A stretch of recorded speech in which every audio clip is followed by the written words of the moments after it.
Plus de gains, là. Oui, mais on a commencé, vous savez, le leadership de M. Carney ici, dans le coin de Saint-Tite, dans mon coin. Je pense que les Québécois ont découvert M. Carney. Il inspire le sérieux, il inspire le respect. Moi, j'ai toujours dit, c'est la bonne personne au bon moment, à la bonne place. Vous savez, il connaît M. Trump. On sera là pour défendre les intérêts, travailler en équipe. Et moi, je pense que c'est un moment historique pour le Canada. Le Canada a choisi une personne sérieuse qui est prête à défendre leurs intérêts. C'est ce qu'on va faire pour le Québec, pour le Canada et dans l'intérêt de tout le monde. Puis un mot sur la minorité, là. Si comme ça s'enligne vers une minorité, je vous demandais, ça change quoi être minoritaire pour vous? Ben écoutez, on verra. Vous savez, comme on dit, la soirée est jeune encore. Moi, je regarde les chiffres un à un. Mais vous savez, l'important, c'est d'être au gouvernement, d'avoir une voix forte, d'être capable de défendre les intérêts du pays. C'est vraiment ça. Puis vous savez, le travail commence demain. Dans mon cas, vous savez, le Canada a la présidente du G7. On reçoit déjà les ministres des Finances du G7 dans quelques semaines, dans 2 semaines. Alors, dès demain matin, on va se mettre au travail. Le premier ministre a dit, lutter contre les tarifs, à s'assurer qu'on soit là pour protéger les travailleurs, puis en même temps bâtir le Canada. On a énormément à faire. Monsieur Roy, moi, je peux vous dire, quand j'ai présidé les réunions du G7 la semaine dernière, les pays disent, on a besoin du Canada pour avoir ce leadership-là sur l'échelle nationale, mais même à l'international, on sera là. François-Philippe Champagne, félicitations pour votre réélection. Merci beaucoup. À très bientôt.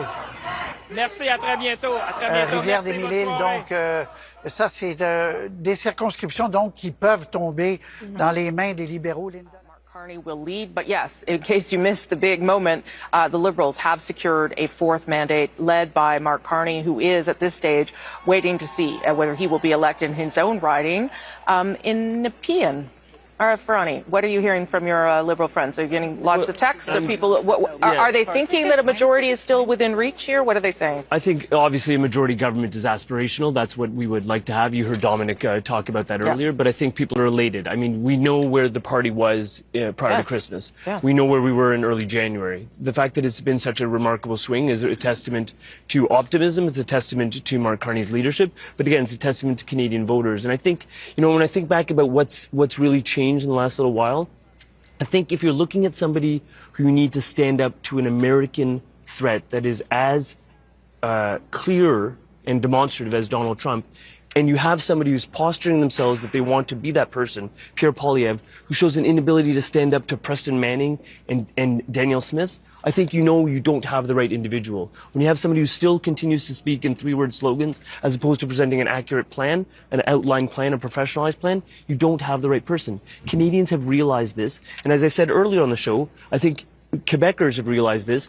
notwithstanding linguistic limitations, notwithstanding concerns about Francophone rights. Those are all very valid concerns. But when you're facing a threat of that size from the American neighbor, you need to put that aside and vote in terms of selecting a leader. And that's what Canadians have done. And my colleagues are all keen on securing a majority. A majority government would allow us to have that strong mandate that Prime Minister Carney is seeking to effectuate the change that we need to see to grow the economy, to build a collaboration, to diversify our trade partners, and to continue to make progress. Althea made a little bit of a squint there, winced a little bit as you spoke, so I'm going to let her talk before I get some more results. Well, I was going to say on the whole, like who we should give a testament to, it's all the Liberal backbenchers who tried to get Justin Trudeau to leave.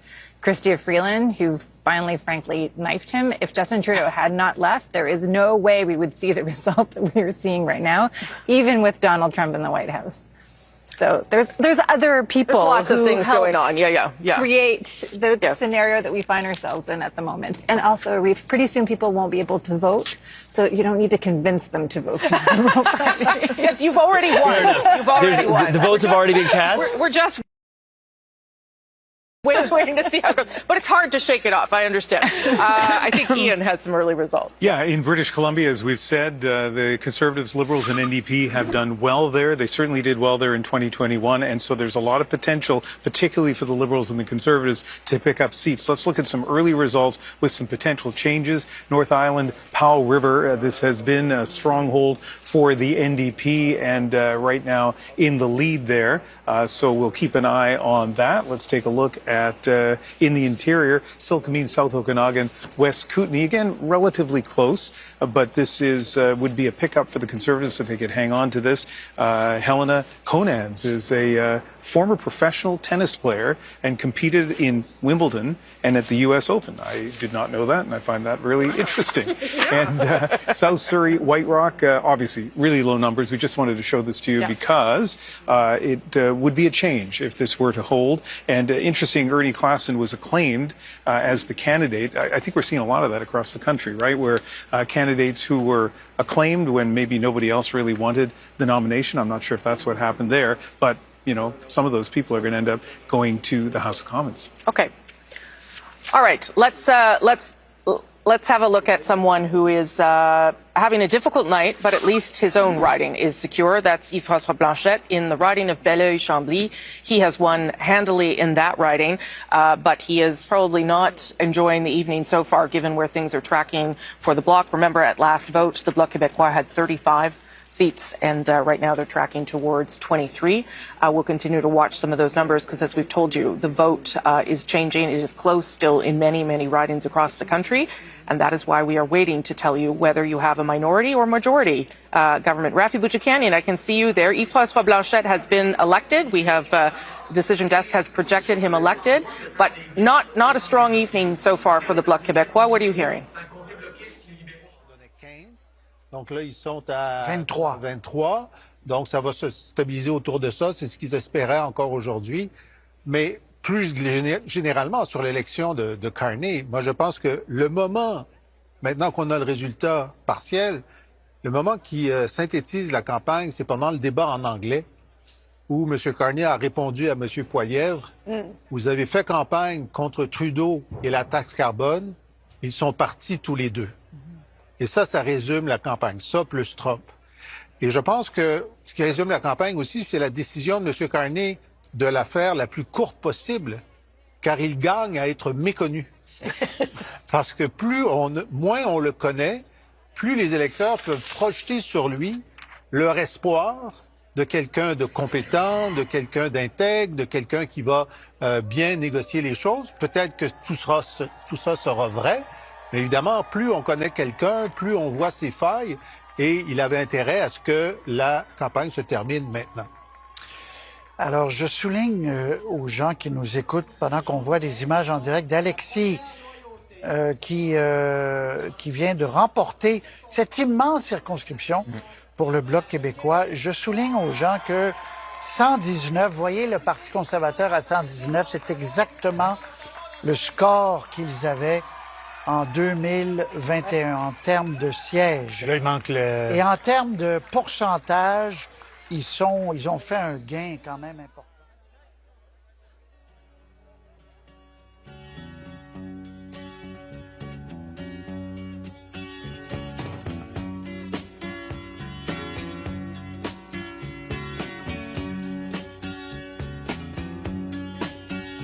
I can see her lying back in her satin dress in a room where you do what you don't confess.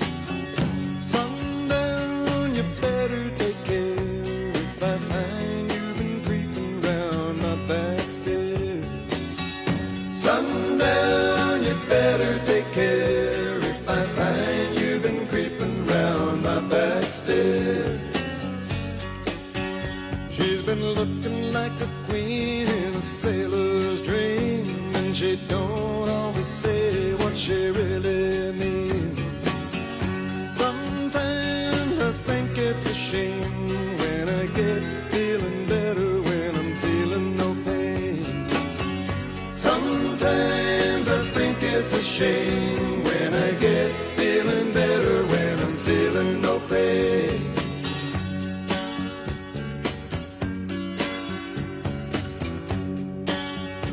I can picture every move that a man could make. Getting lost in her loving is your first mistake. Sundown, you better take care if I find you've been creeping round my back stairs. Sometimes I think it's a sin when I feel like I'm winning when I'm losing again.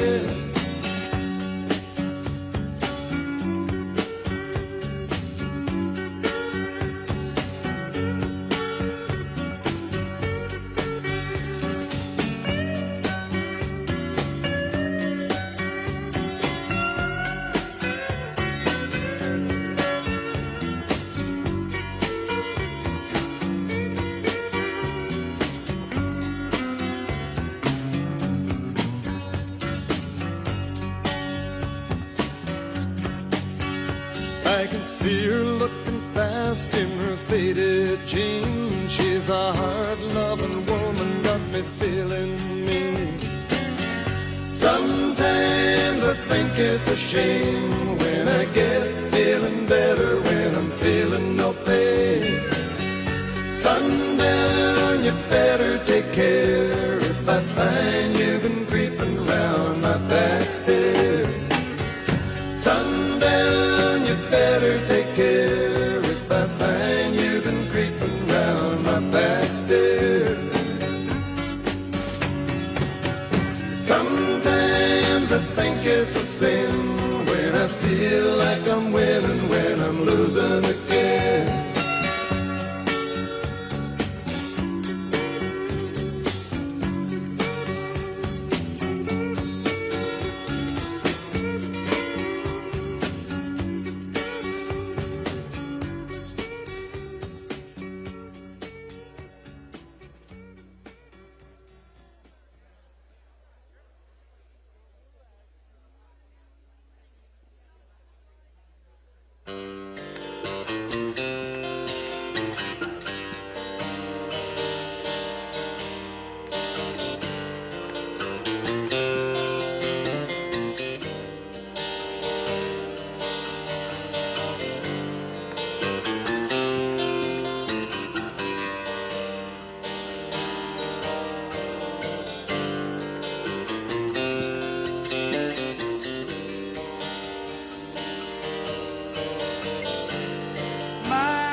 At this point in the night, with still a lot of votes to be counted, are ahead of the 40-vote threshold they needed to be at in Quebec. Now, Ontario, a lot of votes being counted, slightly different story. They are at 69 seats of the 122. They are down 6 right now. You're seeing some movement here in the GTA seats that have been the stronghold of the Liberals. Oops, I didn't mean to click on Kitchener, but they're doing well in Kitchener. But there's only about 11% of the vote counted in Ontario. And again, this is going to be a pattern throughout the night with the Liberal vote. They are widely believed by all the campaigns, we've heard this from Conservatives as well, to have outperformed their opponents in the advance vote, and in a lot of cases that comes in last. So while they're at 150 seats there right now, the last time I checked there were still about a dozen seats that we were waiting on results for that all the campaigns believe are going to go Liberal. So you can bear that in mind as a reason why we have not yet ruled out the possibility of a Liberal majority government. In Manitoba, we had set the threshold at 6 for them to be on the path for majority. They're right at 6 right now. They've got 2 pickups. They're leading right now in Winnipeg West, which was a Conservative seat. They are not leading in Winnipeg Centre, but they have picked up, or at least leading in the Northern Manitoba riding right now. In Saskatchewan, we said 1. All they needed was 1. Well, guess what? It looks like they have 1. They're up there. They're leading right now in Desnete. That's Buckley Boulanger, as Ian was telling us. They're nowhere right now in the Saskatoon ridings, though Mark Carney did go there, and Saskatoon University was a riding that the Liberals had talked about as a potential gain for them. They've held right now 2 of their 3 in the north. Nunavut is still trending NDP. I don't want to ruin the NDP's night, but they are no longer ahead in Wetaskiwin, as we predicted earlier. But right now, the Liberals do have 2 seats in Alberta, and they're both in Calgary right now. So Calgary McKnight, where George Chahal was the incumbent, and Calgary Centre, which was on their target list. They're leading there now. They are not ahead in Edmonton. That is where they had 1 seat. That was Randy Boissonneau's seat in Edmonton Centre. That is blue right now in Edmonton Strathcona. Maybe the safest NDP seat around.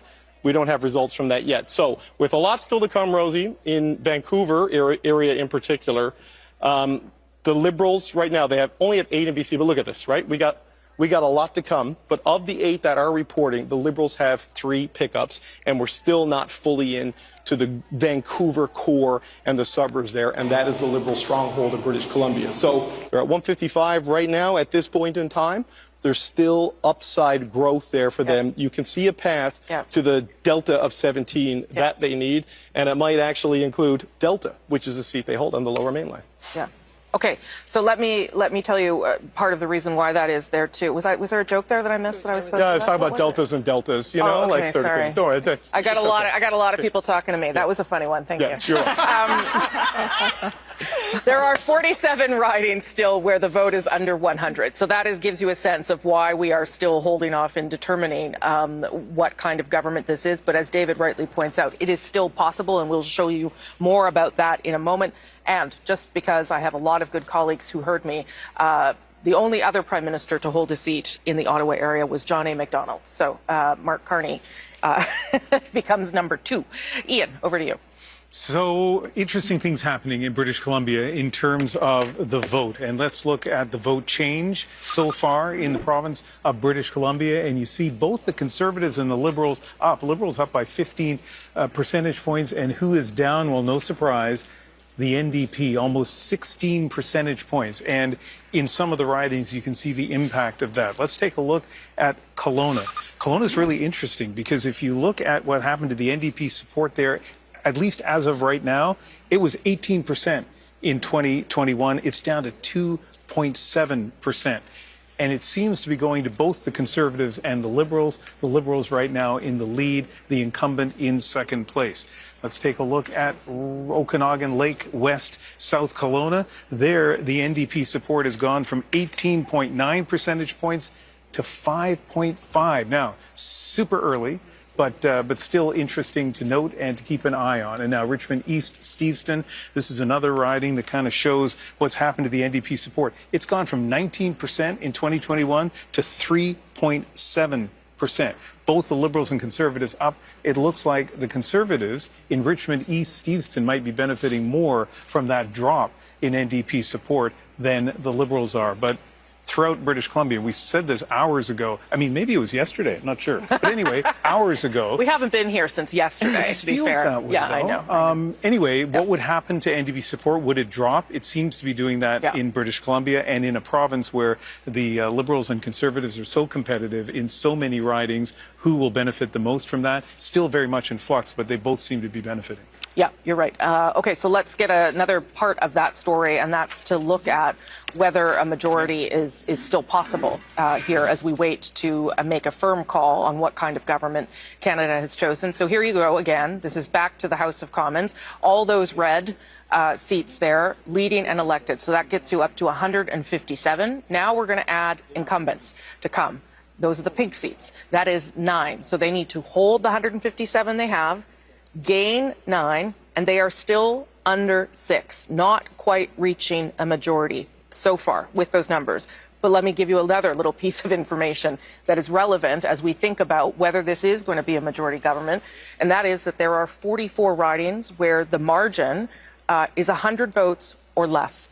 And in 24 of the Liberals are in second place, meaning that there is still a possibility that they could flip some of those ridings and indeed get over that threshold of 172. And that also tells you why we're not saying anything just yet, because there's a lot still in flux here. It's possible, but it's getting a little bit harder for the Liberals to get there, and they're going to have to work a lot harder in these other ridings and these counts in order to make it. Let's go to Adrian now, who has some results. You bet. You're talking about tiny margins. You're talking about areas the Liberals want to flip. Let's look at some of those. Let's start with Kitchener Centre. You are not seeing green on the map on the bar at the bottom because Mike Morris is trailing by 33. Just 3 out of 213 polls reporting. That's the very thing Rosie's been talking about. Let's look at another one, Hamilton Centre. Again, the NDP wanted to hang on to that. Liberals are leading with 55, just 55. One last, another one that's tiny margin. That is Niagara South, and that is a riding that would have flipped to the Conservatives in redistribution. The Liberals are holding it with just 22. Only one poll reporting there, Rosie. Okay, so some of those early results you're seeing, some of those tight places. Oh, I think you've got one more elected here. Well, look at that, and that's a big one to miss. That is Leslie Church, projected elected in Toronto St. Paul's. That was a rematch against Dawn Stewart. That lead, 1,840. She lost that by 647 votes in that by-election that started everything that's happening right now. You can draw a direct line between that and this. Yeah, that loss, that by-election loss, was part of what got Liberals upset with Justin Trudeau and starting to speak more openly about how he needed to leave. A lot of Conservatives thought that by-election win was an anomaly, and indeed, the Liberals have taken back that riding tonight with Leslie Church. Let's have a look at Conservative headquarters now and see what's shaking over there. Also in Ottawa. Okay. To be clear, it's a bad night for the NDP. It is a bad night. And of course, my disclaimer is the Alberta New Democrats are not the federal NDP. And certainly we don't always agree on everything. But when we think about some of these values, when we think about the value that I think most Canadians want, you know, they want public services that work. They want an economy that provides for jobs, decent, good jobs for workers now and in the future. They don't want to pay too much in taxes. Nobody does. They want a government that is fiscally responsible. So by and large, I think that New Democrats can say this is what we stand for. And for whatever reason, the federal New Democrats have not been able to make that case. But I will say one thing, and I've said this as a political pundit, and I'll say it as a partisan now. When you look at what was accomplished in terms of pharmacare, dental care, child care in this last government, none of that would have happened without the New Democrats, but they've been unable to, I think, to make that case to voters. Okay, Naheed Nenshi, leader of the NDP in Alberta. Thanks so much. Thank you. Donna, these numbers are they're really interesting, right? Like 18 ridings yet to report, only 18 left. Again, those numbers themselves can pick up a handful yet to get to 172. The NDP need to pick up 4. You can imagine the Conservatives hoping the NDP win some of those BC ridings so they keep the Liberals from getting to a majority. So the Liberals with the NDP right now, let's say a Green, if the Greens win that seat, they're still not reaching 9. No, I mean a minority being. No, but it's pretty, it's beginning to look clear, as we were saying earlier, because the swing meter was... The Liberals are going to form government. We don't yet know whether it's going to be a majority government or not. Those by-elections that we were talking about, this happened in Toronto, St. Paul. We hosted one of a by-election special there and with LaSalle and Marvin. It was 2, 3, 4 o'clock in the morning before you got results. Now, with a leader and a seat on the line, may go faster, but they had to count tens of thousands of these. Yeah, that's the challenge they're up against. I do have to say that those numbers that we saw there with a Liberal advantage, it's because the advance polls were counted first for that riding. So let's not, no one's going to suggest here that that's the direction this is going to take. Arif, you wanted to say something there? Well, I think it's interesting. You showed that photo of the folks in the conservative room, and the concern that I have is actually what it's going to look like that first Conservative caucus meeting. What I'm getting at, Rosemary, is that in terms of expectations, the expectations were quite large on the part of Pierre Poilievre's caucus, that he would deliver them into government, minority or majority, but he would deliver them into government. They have this legislation that we deal with all the time as parliamentarians. First act of a caucus is to decide on the Michael Chong private members bill about what we're going to do. If you want to get going, Andrew Coyne's ready for this conversation. But it's an interesting conversation because I just think what we've seen after consecutive elections is Andrew Scheer turfed, Aaron O'Toole turfed. So Pierre Poilievre is concerned with his caucus and the expectations. And I would hear about that on the floor of committees, Rosemary. I would hear about it on the floor of the House of Commons. People measuring the drapes on their future ministerial offices. That has not happened tonight. There's going to be unhappy Conservatives. Sure. But let's see. If he improves the Conservatives' results from the last vote, which was 128 with redistribution, he's at 133, 134 here. I don't know. It's possible that some people will want to let him. He could say this is a partial victory if he holds them to a minority. I don't know. I'm just saying. Andrew, you went in, and then I got to go to Catherine here. One thing to measure the drapes, another thing to measure the coffin. I mean, it's maybe a little early for that. I think it will depend in part on whether it's a majority or minority. Totally. I think you absolutely are right that if he comes out of this with 40% of the vote, he would have bettered Stephen Harper. The other question is, he's got such a lock on the base of the party. Can you really take him out even if the caucus decides? Yes, the caucus might turf him. The base might vote him back in. Okay, but Rosemary, in terms of the base of the party, it's the inability to stand up to that base in Alberta that has cost him this election. Okay, if he could have stood up to Daniel Smith, I think that's actually what's happened. Let's talk about it after. I do want to spend time. We're not going to write off anyone because we're not at that stage in the evening at all. Catherine Cullen, apparently you have a guest. Yes, and first we're going to just talk a little bit about what is going on in Quebec before we get to Vanessa Lee, our colleague on the island of Montreal. Let's start by taking a look at what is going on in LaSalle. Emard Verdun. Oh, perhaps. In fact, we are going to go to Vanessa Lee right away. Let's just get to the good stuff. And there you are, Vanessa Lee, on the island of Montreal. I believe you are with some prominent Liberals. Tell us what's going on. Well, Catherine, we are at the Society of Arts and Technology in the heart of downtown Montreal, and this is a very happy place because this is where more than a dozen Liberal candidates in the Greater Montreal area are gathering and celebrating tonight. And joining me now is Stephen Guilbeault, the Quebec Lieutenant, most recently responsible for Parks Canada as well as Canadian culture and identity. Mr. Guilbeault, congratulations on your party's win. How are you? What's going through your mind right now? Because your riding is still too close to call. Yes, I think things are looking very well in the riding, but as you rightly say, it's too close to call yet, or it's very early. I think our numbers are very good, but are very early. We're very grateful that Canadians have decided to give us another mandate, and we feel honored, and we will work hard for Canadians. We're asking for a strong government because we know we have tough days ahead, certainly with the U.S. administration and President Trump. We know it's going to be complicated, so the stronger the Canadian government can be, the more united we are, the easiest it's going to be to face President Trump. What do you think made the difference in this election that Canadians have voted for another Liberal government? And how confident are you that it will be a majority government? Well, clearly the numerous attacks by President Trump on the Canadian economy, but not just the economy, on our sovereignty and our very identity, I think have really mobilized Canadians. And I think they saw in Prime Minister Carney someone who has experience on the world stage, someone who has experience with the economy, with finance, who has managed crisis, versus Pierre Poilievre, who's never done anything else than work on Parliament Hill in Ottawa. And they felt he was the right person for what's coming ahead and the difficult times we have ahead of us. We appreciate your time. Thank you very much. Thank you very much. Back to you, Catherine. Vanessa Lee in Montreal. And Rosie, worth noting, Stephen Guilbeault's riding, it was Gilles Ducep's old riding. It's gone Bloc in the past. It went NDP. Even in 2015, Hélène Laverdière kept that riding. That's right. Right now, though, Stephen Guilbeault, about 46% of the vote. Still early numbers, though. Okay. And you can see there at the bottom of your screen, we have still not made a call about what kind of government Mark Carney will be leading as the 24th Prime Minister. 162 seats leading and elected for the Liberals, 138 for the Conservatives, 24 for the Bloc, 10 leading or elected for, I think they're just leading, but maybe leading and elected for the NDP. You need 12 to form official party status. The Greens, oh, look, they just popped up. It seems like every time I mention them, they just appear. Leading and elected in 1. Remember that the number that the Liberals are still hoping to get to tonight is 172. That would give them a majority government and, of course, the ability, the mandate to implement their agenda much, much easier than if they're going to have to work with another party. But what we're seeing tonight is really the story of what this election has been.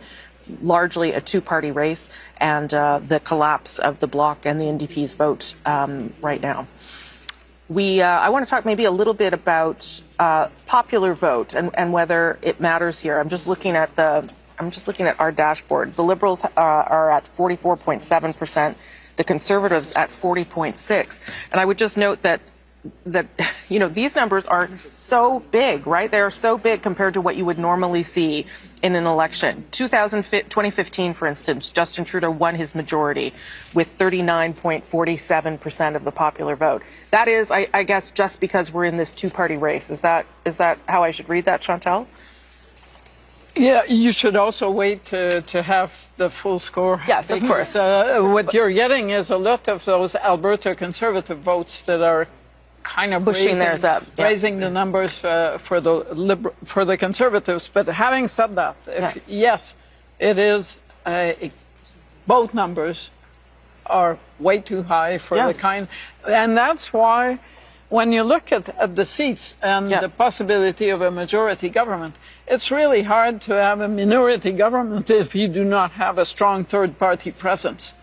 And at this point, yes, the Bloc looks like it's going to get 23, 24 seats, but still, we're used to parliaments where minority rule means many parties that have an official party status. Yes.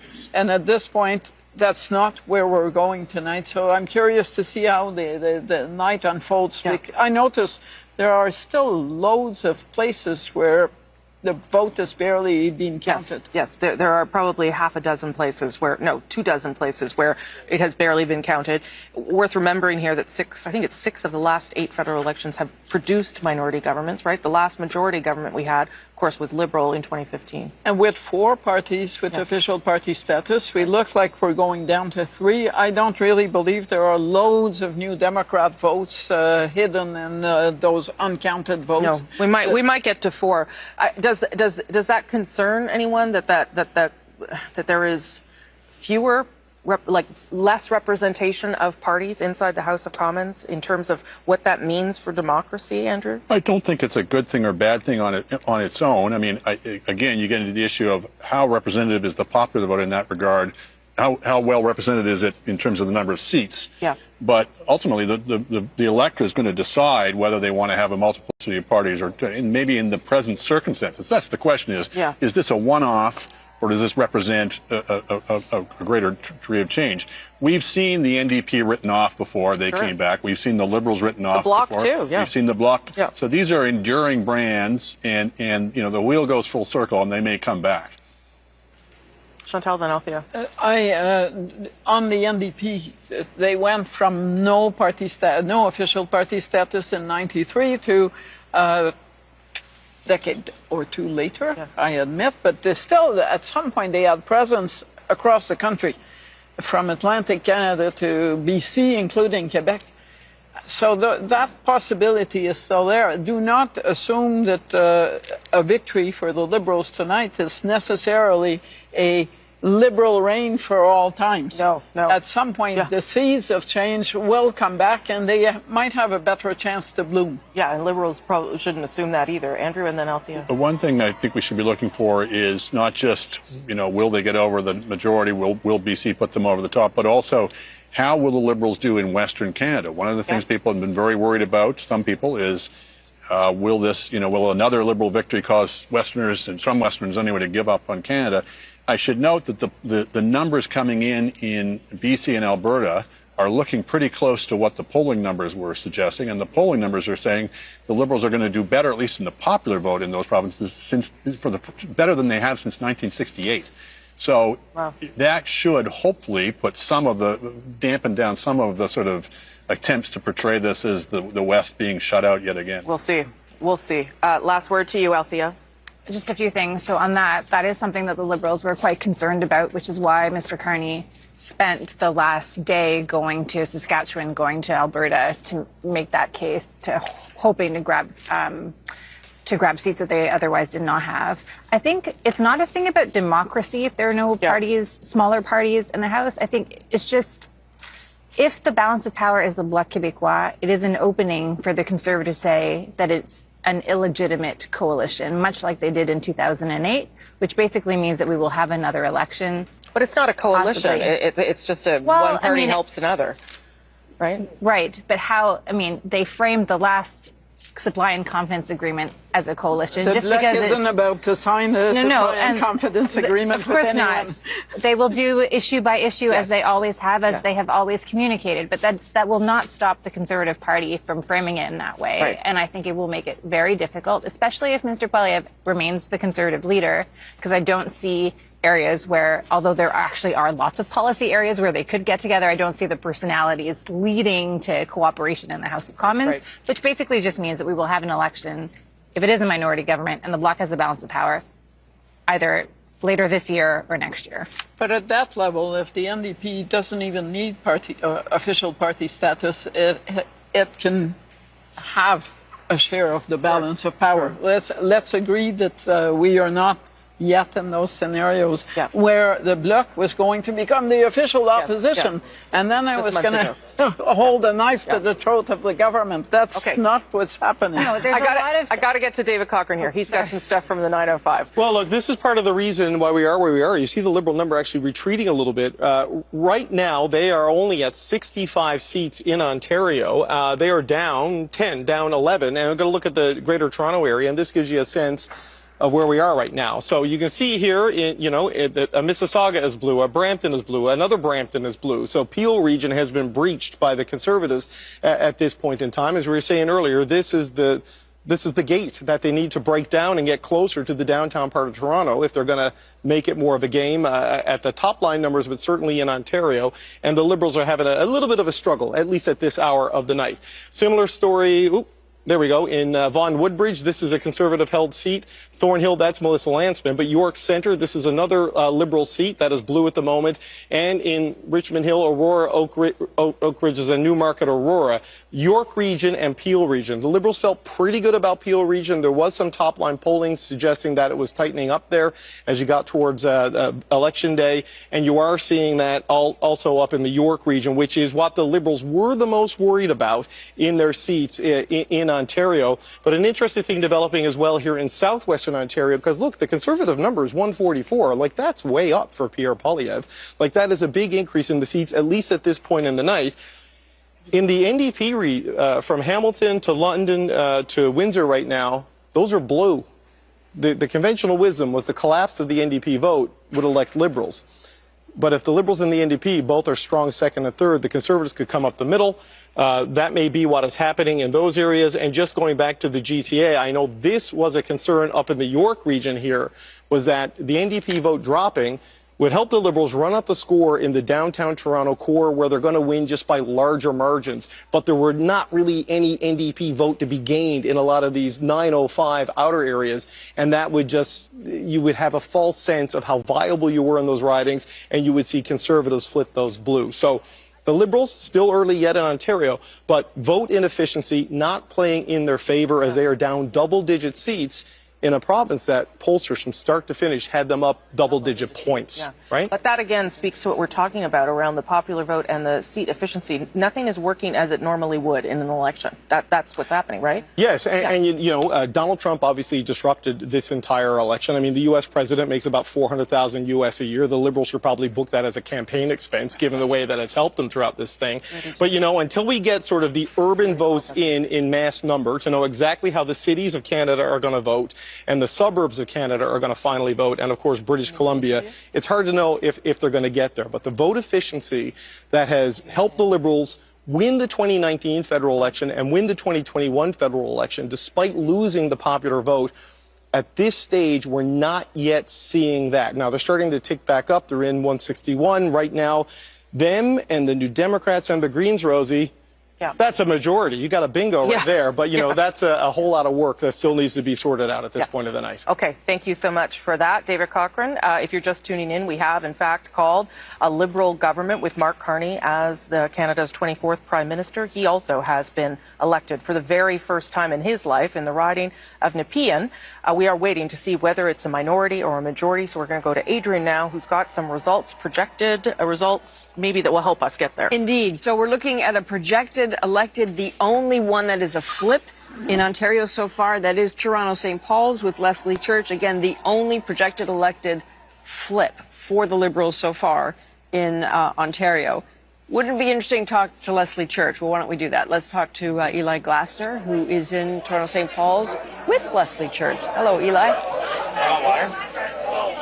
Yeah, Adrian, so we are here in our room crammed with volunteers, and here she is, Leslie Church. Congratulations. I want to know from you that very close loss to Don Stewart back in June, and then to pick up the campaign and start again. How was it different when you started knocking on doors for now a second time? Well, the difference was really Trump and Mark Carney. Donald Trump, I think, has really set the stakes for this election in a way that understood at the doors. And the change of leadership. Mark Carney came in as a fresh, new, experienced leader for the Liberal Party, and I think people were looking for that too. So that really changed the playing field. And also it was more time to do the outreach that we needed, to hear from people heading into a general election as opposed to a by-election. And I think that was really important. So I'm deeply, deeply grateful for the results tonight. You lost in the by-election to the Conservative Don Stewart, a small margin of votes of just over 600. Now here you are. How are you feeling this evening? I feel very good. I feel so grateful for the trust that the community of St. Paul's has put in me. I'm so grateful for the team. We've had just people coming out in this election in ways that I've never seen before, getting involved because of what's at stake. And so I really hope to continue that engagement as we go forward. I understand people were coming to your campaign measure when he was out putting out signs, something like 4 times the amount of requests for signs. So there really was this time, as opposed to the previous, the by-election, a bit of a uphill battle. A lot of voters talking about Justin Trudeau, not so happy, but a different atmosphere this time. Well, look, the world has changed, and St. Paul's feels that. And so it's absolutely true. We had people coming in literally off the street, getting involved in their first campaign of their lives, saying this matters, this is going to be the most important election of my lifetime in Canada.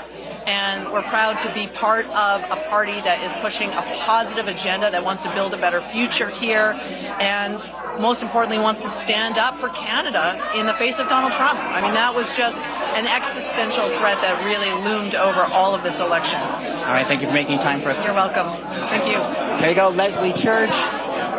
Here at Toronto St. Paul's, very dramatic riding, bit of a bellwether, bit of a wake-up call for the Liberals when the by-election, a big surprise when Dawn Stewart won just a very small margin. But as you're seeing from those results, a very dramatic difference tonight. And certainly when she came downstairs and entered, this celebration, there were loud cheers. And as we were hearing from the organizers, when they were out on the street, when they were knocking on doors, the thing they were hearing again and again, it was Trump and the tariffs, and those concerns has brought this red wave back to St. Paul's. It was a red riding for many, many years with Carolyn Bennett, and it is red now once again. Okay, all right, Eli Glasner, who was with Leslie Church there. That's the story of Fortress Toronto, but if you go outside... Oui, mais deux points de base, c'est énorme. Ouais. Quand on réalise, Hélène, qu'ils sont jamais allés plus que 39 oui, depuis... mais si votre adversaire fait plus 7... Non, oui, non, ça je le sais. Ouais. Ça je le sais, j'en suis conscient. Mais le chemin existe s'il se fait élire ce soir. Le chemin existe pour lui d'être chef dans un gouvernement minoritaire, chef du Parti conservateur. Je reviens à ma théorie. Carney est très heureux. Il est sur le Airbus 321. Il laisse tout le monde en l'air, il se promène partout. Négocier avec Trump. On évacue donc le problème avec les Américains. Et là, s'il y a une autre élection, à ce moment-là, Poilievre est sur de bonnes... Mais c'est certain que si on est en situation minoritaire, Poilievre ne va nulle part. À moins qu'il fasse un siège. Oui, c'est ce que je dis. L'avenir dure longtemps. Mais moi, je vais en ajouter sur mon collègue ex-sénateur et ministre, c'est que, imaginez le degré de difficulté.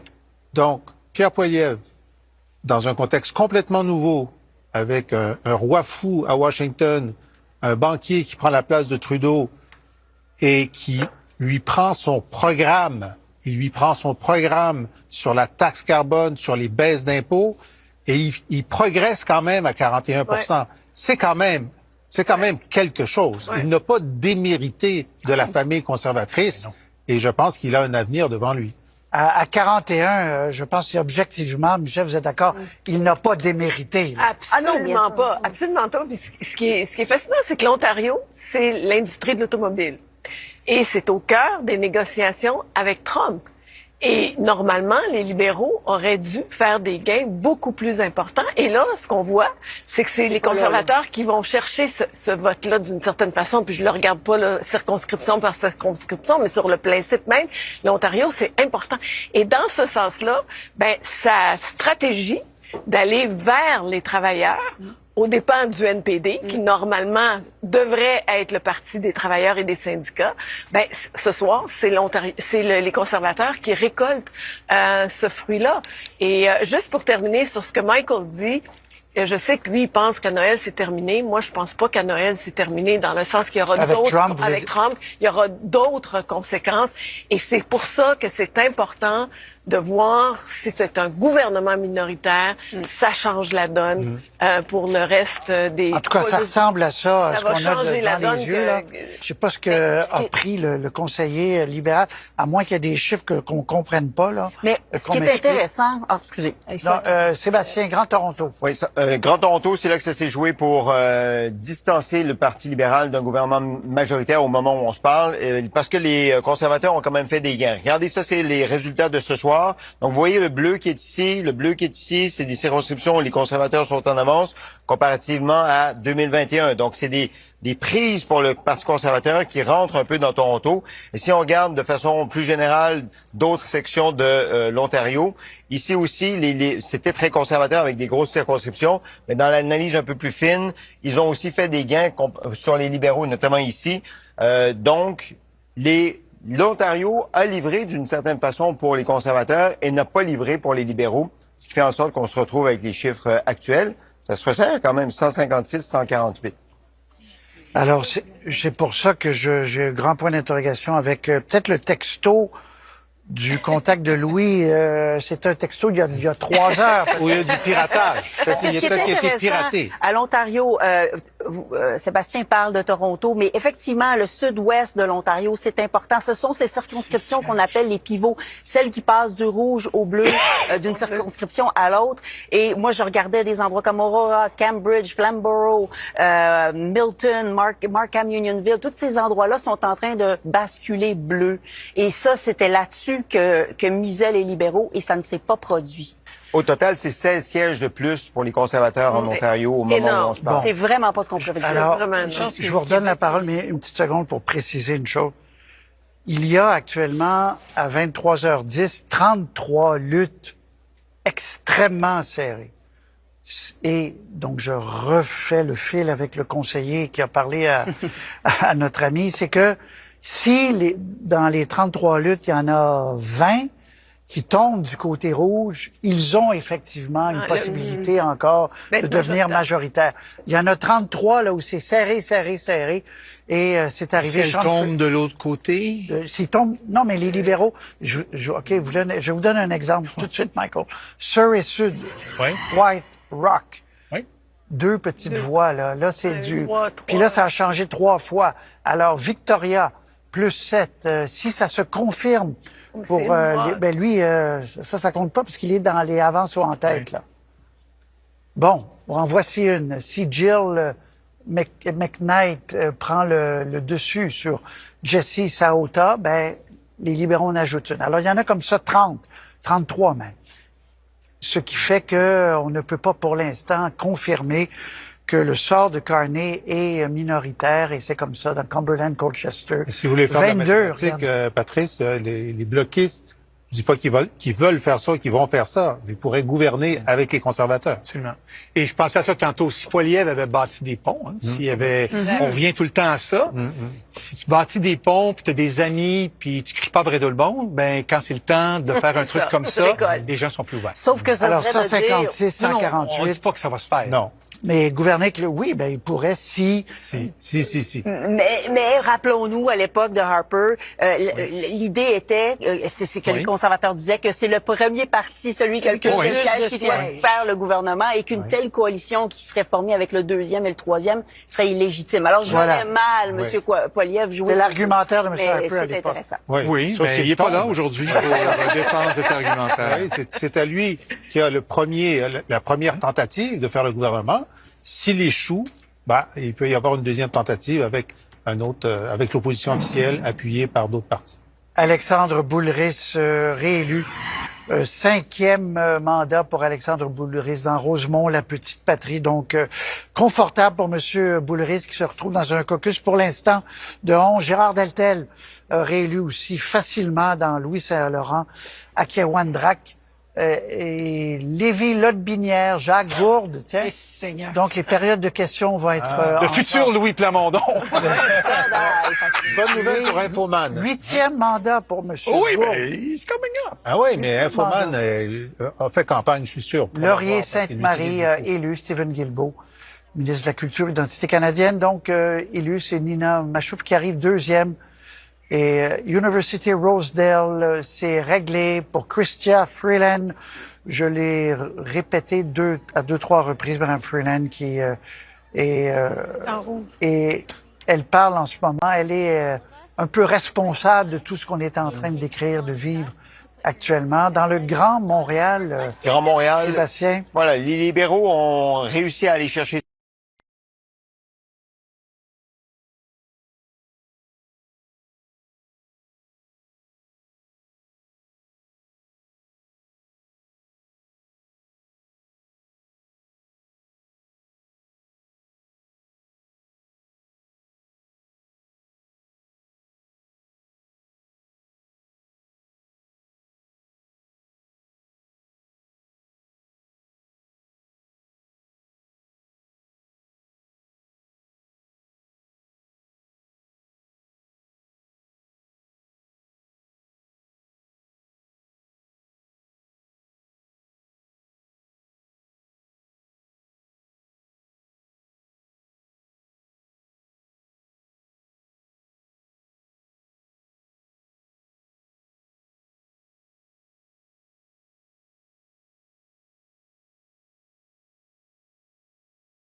And part of that story is as you go down your screen and you see what's happened to the Bloc and the NDP at just 5%, which is undoubtedly a devastating outcome for them. They are not yet right at official party status. Not sure whether they will get there. That is the number 12 that you have to watch for. But again, lots of things still fluid and in flux. And Ian's going to tell us a little bit about some of that. Let's take a look at Vancouver Island. This has been a fortress in the past for the NDP, and a lot of people wondered what would happen to their seats. And you can see here that right now the NDP is trailing in 4 of the ridings that they hold on Vancouver Island, and both the Liberals and the Conservatives are taking the lead there. None of these, though, are projected elected. But let's take a look, first of all, at Victoria. Will Greaves, University of Victoria professor, has pretty well doubled the vote share for the Conservatives in a riding which for a long time has been held by the NDP. I talked to another professor at UVic who said that Professor Greaves got the nomination back when it didn't look like there was really any chance of the Liberals winning. Well, now next year he's not going to teach any students. He's going to be heading to Ottawa. Esquimalt Saanich Suk, Stephanie McLean has gone from being a cabinet minister in the Rachel Notley NDP government in Alberta to displacing the NDP candidate here. This is Randall Garrison's old riding, so of course he was an analyst with us earlier tonight. Obviously the incumbent not running again, but Maya Tate, Mayor Suk, was seen as the star candidate, and you can see she is in 3rd place. Let's take a look at Nanaimo Ladysmith, another place where the NDP support has plummeted. And Tamara Cronus is a lawyer, but on her website it says you might find her bartending at the Legion, sport shooting, or playing bridge. So a lawyer with a bit of a twist. That's kind of interesting. And yeah, huge lead going on in Nanaimo Ladysmith. Let's look at North Island, Powell River. This is a riding that I think some Conservatives thought they would win easily.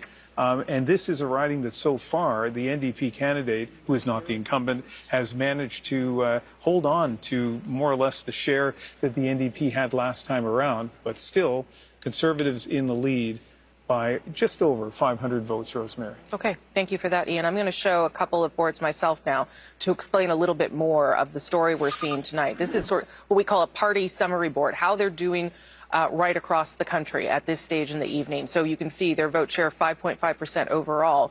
But look at those numbers on the right, on the far right of your screen.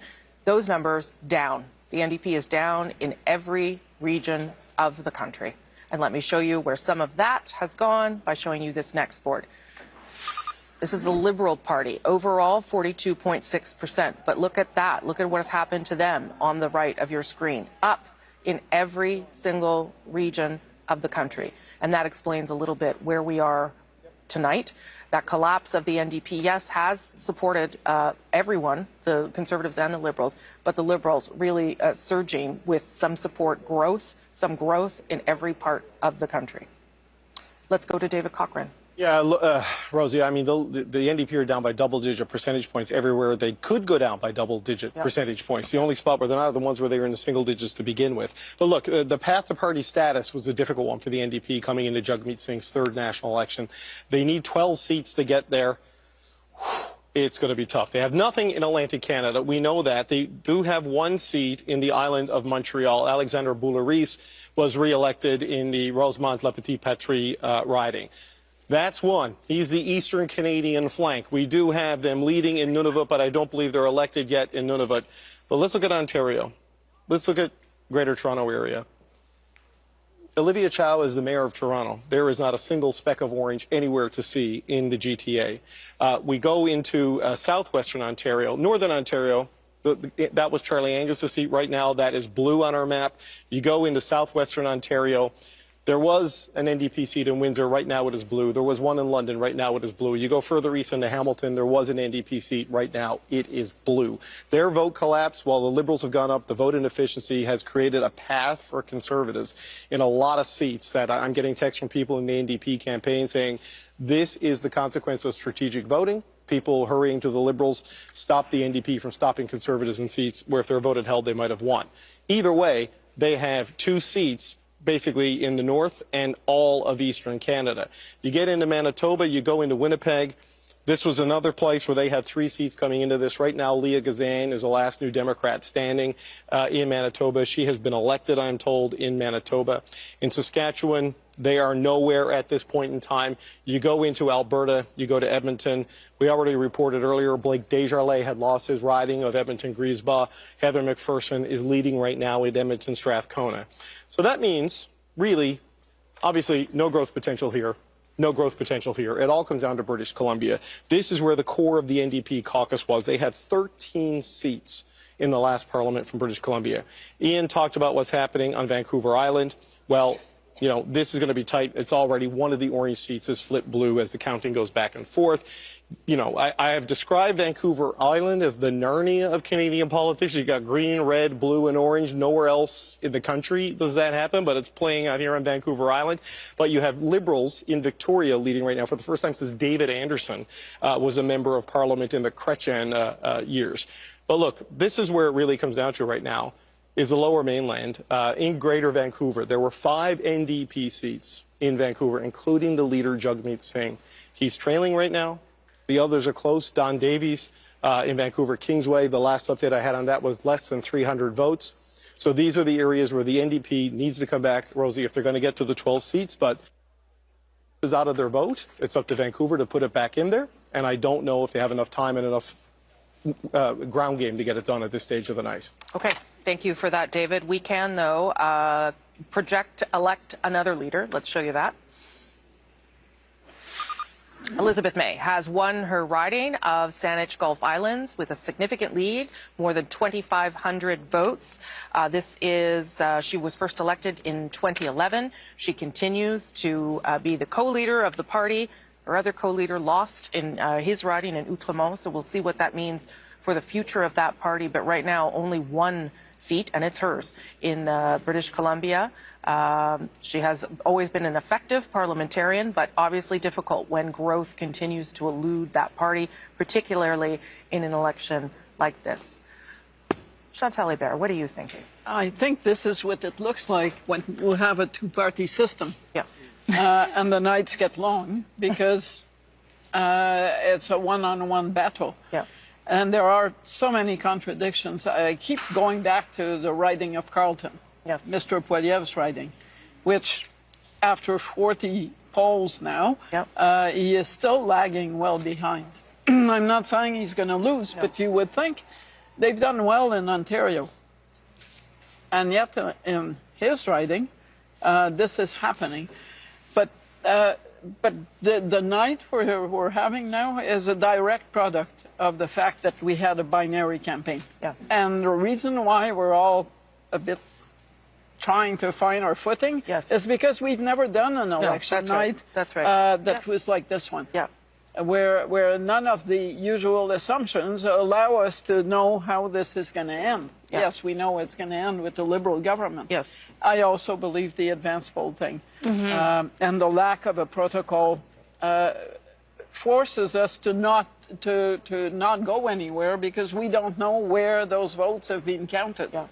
Yeah. And that hopefully will be the last time we will have an absent over the universal word on how you count those votes so that we know what we're dealing with when we see results. Well, and it can be done, right? Because the chief electoral officer issued that special directive for Carleton to begin counting advance votes 6 hours before because they were so long.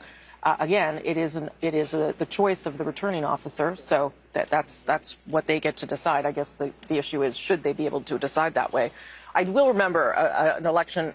Now I'm really dating myself, where Jean Charest was going to win in Sherbrooke, and it looked like he was about to lose. Oh, the Radio-Canada declared him lost. That's right. Half an hour was lost on burying Mr. Charest, who subsequently won his seat. Won. And I was in Sherbrooke, and they kept saying to me, "Don't do it, don't do it. The boxes aren't open."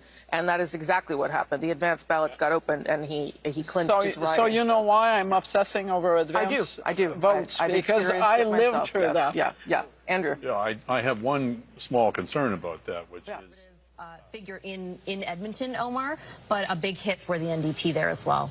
And official party status is significant. I mean, the NDP sitting right now, again, just right now at 8 seats, official party status is 12. It's not just a fancy title. I mean, this comes with resources, budgets, money, represent. exactly, and significantly increases a party's ability to advance their causes, public discourse, that sort of thing. So it's not just a title. It does carry some weight to it, and that's why it is important to reach at least that 12-seat threshold in whatever parliament you happen to be in. One piece of quick good news for them. In this long tail now of bad news, Alexandre Belouris re-elected to their lone seat in Quebec. We were just able to declare. That's great news for them. I believe we have Colton Prale right now, if I'm not mistaken. All right, Colton Prale standing by. Tell us, Colton, where you are and what you're hearing. Yeah, Omar, I'm in the Conservative HQ here, and the reactions tonight have been stark. We've seen intense anger, especially when we called the result, before we even had a minority or majority. But since then, that emotion has quelled, and it's turned into this level of disbelief. The number of supporters that I've talked to here that are stunned that they find themselves in what they feel like is essentially the same situation they were in 5 weeks ago is significant. And in some cases, that disbelief is literal. When we saw the closing of those polling numbers, of those result numbers, when they were both in the 50s, for example, there were chants of bring it home here. There were supporters who, despite us having called the results, genuinely still believed that this was up for grabs and that this was still available to them. That has subsided a little bit here, but what we're left with is massive questions around the future of the party. Everyone I speak to still says they feel like Pierre Poilievre is the leader for the Conservatives and they have their faith behind him, but at the same time they're looking at the results coming in Carleton and again wondering how they can be in such a tight race. It's been an array of emotions throughout the night.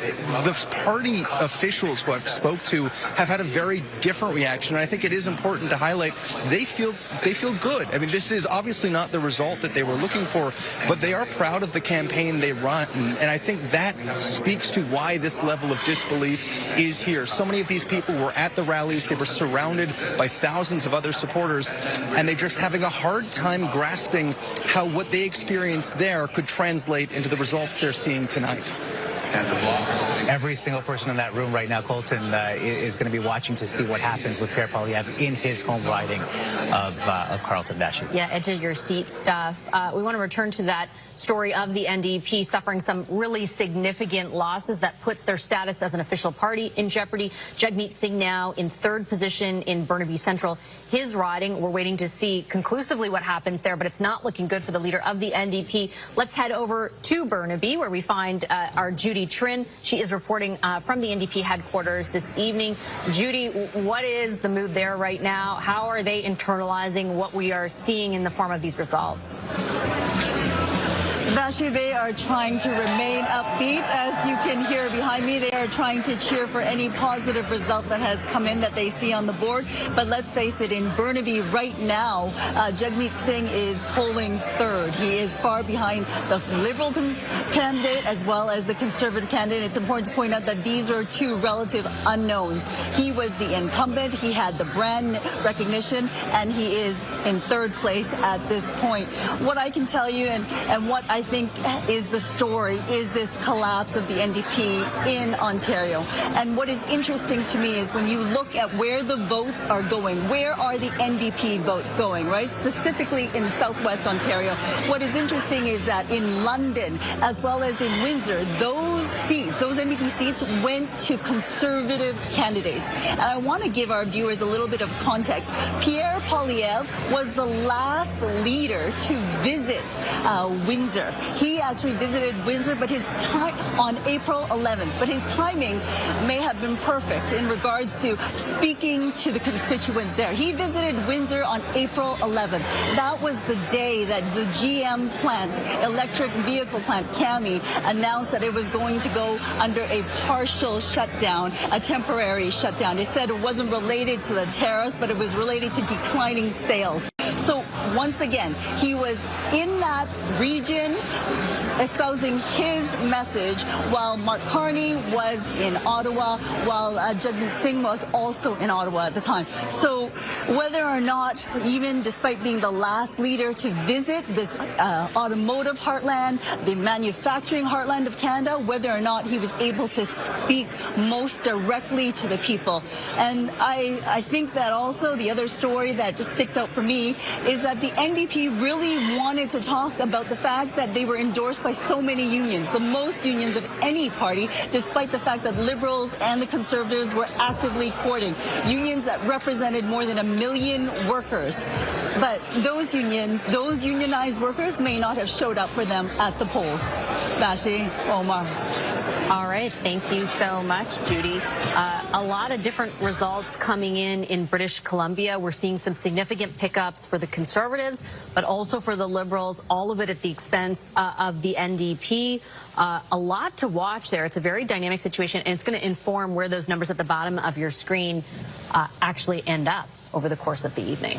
Let's get to Heather Butts. She's been tracking the context in all of this, looking at the people behind the numbers. And Heather, what can you tell us? Well, Omar, we're actually going to pick up on what my colleague Judy Trinh was just talking about there, and that is the NDP and how they ended up losing so many votes and where those votes went to. So, Nick, we're going to talk about vote efficiency. What does that mean for our audience? Well, you have to think of it this way, Heather. The thing is there's popular support, and the thing is that the number of seats you can generate with the votes that you have, the more efficient that you are, the more likely you are to win an election. In this particular campaign, those smaller parties, the NDP and the Bloc, just have been crushed by both the Liberals and the Conservatives. And let's head to southwestern Ontario. We're giving you a map, a visual representation of what Judy Trinh was just talking about. The fact that the Conservatives have really swept this riding, or excuse me, this region. And this is, as she mentioned, a place where there's a lot of manufacturing jobs. The auto sector is a huge employer in this region. Yeah, an absolute breakthrough for the Poilievre Conservatives in southwestern Ontario. And if you remember, when at the beginning of the night we were talking about races that were too close to call, it was in this particular region. And what it shows is that the Conservative campaign was able to punch above its weight, explains why it was able to pick up a significant number of seats in Ontario and help them close the gap with the Liberals. Okay, let's head towards the Kitchener area. Nick, I want to look at this riding. Kitchener Centre, the Conservatives in the lead by 781 votes there over the Green incumbent, Nick. Yeah, and great news for the Conservatives here, and for the Greens, they don't have a lot of seats to start off with, and losing Kitchener Centre is a significant setback for a party that's trying to make a breakthrough, and actually a party that's really struggling right now. And Nick, I just want to point out, because we are talking about the NDP in last place in this riding with just 625 votes. Yeah, and think of it this way. There are a lot of university students around there, so the fact that the Greens are losing this seat, the NDP are not doing well, is really indicative of what's happening tonight. Okay, let's take a look at Kitchener-Conestoga. Two-horse race here, Nick. The Conservatives in the lead by 592 votes over the Liberal incumbent. This probably speaks to the organization of the ground on that the Conservative campaign has in terms of them challenging to unseat the Liberal incumbent in Kitchener-Conestoga. Okay, and Nick, let's talk about vote efficiency. That is what we were talking about earlier, about getting out the vote. Just walk us through this. The Conservatives doing quite well. So, yeah, think of it this way. With 49% of the votes in southwestern Ontario, they won a whopping 83% of the seats. It speaks to the effective targeting, probably the tour of Pierre Poilievre in southwestern Ontario, and how he's able to convert, a certain number of 49% into like a majority, 8 out of every 10 seats in southwestern Ontario. And you look at the Liberals, not being as efficient in terms of converting their support into seats. We really see that, Nick, especially when we talk about getting out the vote and how they are campaigning across the country. So if we look at the vote value nationally, it's very similar to the polling information, Nick. Yeah, it is. Except if you're the New Democrats, think of it this way. They only converted, their percentage by 1/3, like 6% to 2% in terms of percentage of seats. It shows how inefficient the New Democrats were. Certainly a very big story unfolding this evening with the New Democrats, and it is seen right there on that vote efficiency. We'll send it back to you guys.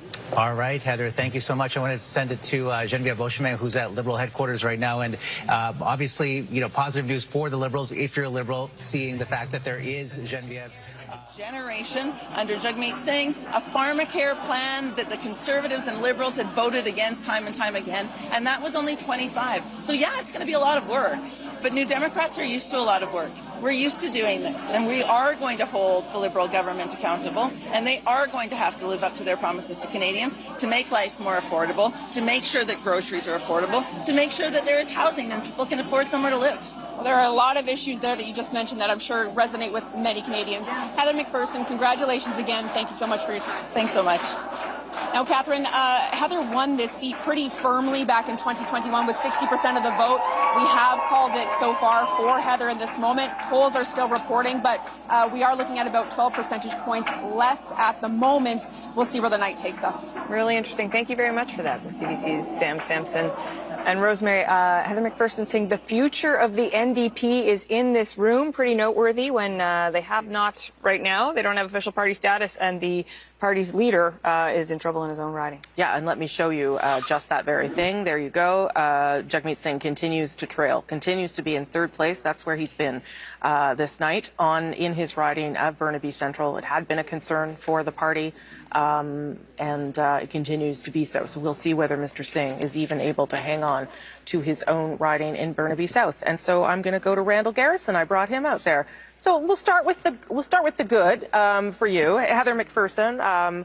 A bit of a star MP for the NDP, frankly. She was re-elected in her riding, but also a loss of Blake Desjardins, and Mr. Singh is in some trouble. What are you thinking tonight? Well, it's obviously not a happy night for New Democrats, but I think what most New Democrats understand is that this is an election where a lot of our traditional supporters held their noses and said we have to vote for the Liberals to keep Pierre Poilievre out and also to have the strongest possible stance against Donald Trump. Yeah. And so they've lent their votes to the Liberal Party this time.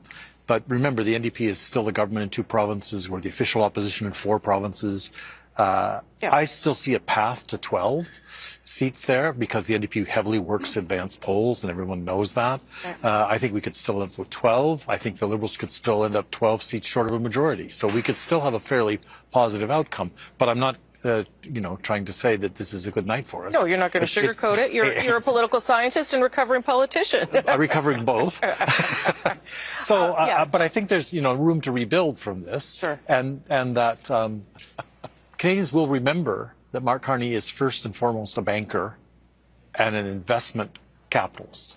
And so when it comes time for the Parliament to try and deal with the trouble that Trump is going to cause for ordinary Canadians, there need to be those voices there to say, what are you actually going to do to make it better for ordinary people? And there'll still be at least 9 or 10, if not 12, New Democrats to raise those questions. Do you think, though, that Mr. Singh should have, earlier in the campaign, we talked a lot about how Mr. Poilievre should have pivoted, and who knows if that's actually the truth given where the numbers are. But I wonder whether Mr. Singh should have pivoted earlier, whether he should have not suggested that there was some world in which he was going to be Prime Minister and should have pushed more for the balance of power and protecting the things that you're talking about. Well, it's a very short campaign we've been in, and so pivoting earlier means a week earlier, maybe? Well, no, starting from that point, maybe. Well, from the beginning, we had no idea what was going on because of Trump. We had no idea what kind of campaign it was going to be. We had no idea that this big shift would be, whether it would be lasting for Carney or whether it was a bump. Yeah. So for the first couple of weeks of the campaign, nobody really knew what was happening. And once we did know what was happening, he did shift very quickly. Right. What happens if he loses a seat? Well, it's always hard for leaders to lose their seat if they want to stay on as leader. And I'm ultra honest. I don't know whether he'll want to stay on as leader if he loses his seat. Yeah. It's going to be very difficult for him. I know it's been very hard on his family because of the threats that have been made to him. Yeah. And maybe he won't wish to continue. On the other hand, the advanced polls come through. He still wins his seat. We still another whole thing. So that's a story you can't write yet. No, yeah, that's fair. And we'll live to see tomorrow where we actually end up. Okay. Thank you, Randall Garrison. Appreciate you you being forthcoming there as well. Donc, Karen, c'est très, très, très serré dans beaucoup de circonscriptions au pays. Quand on voit le résultat. Alors,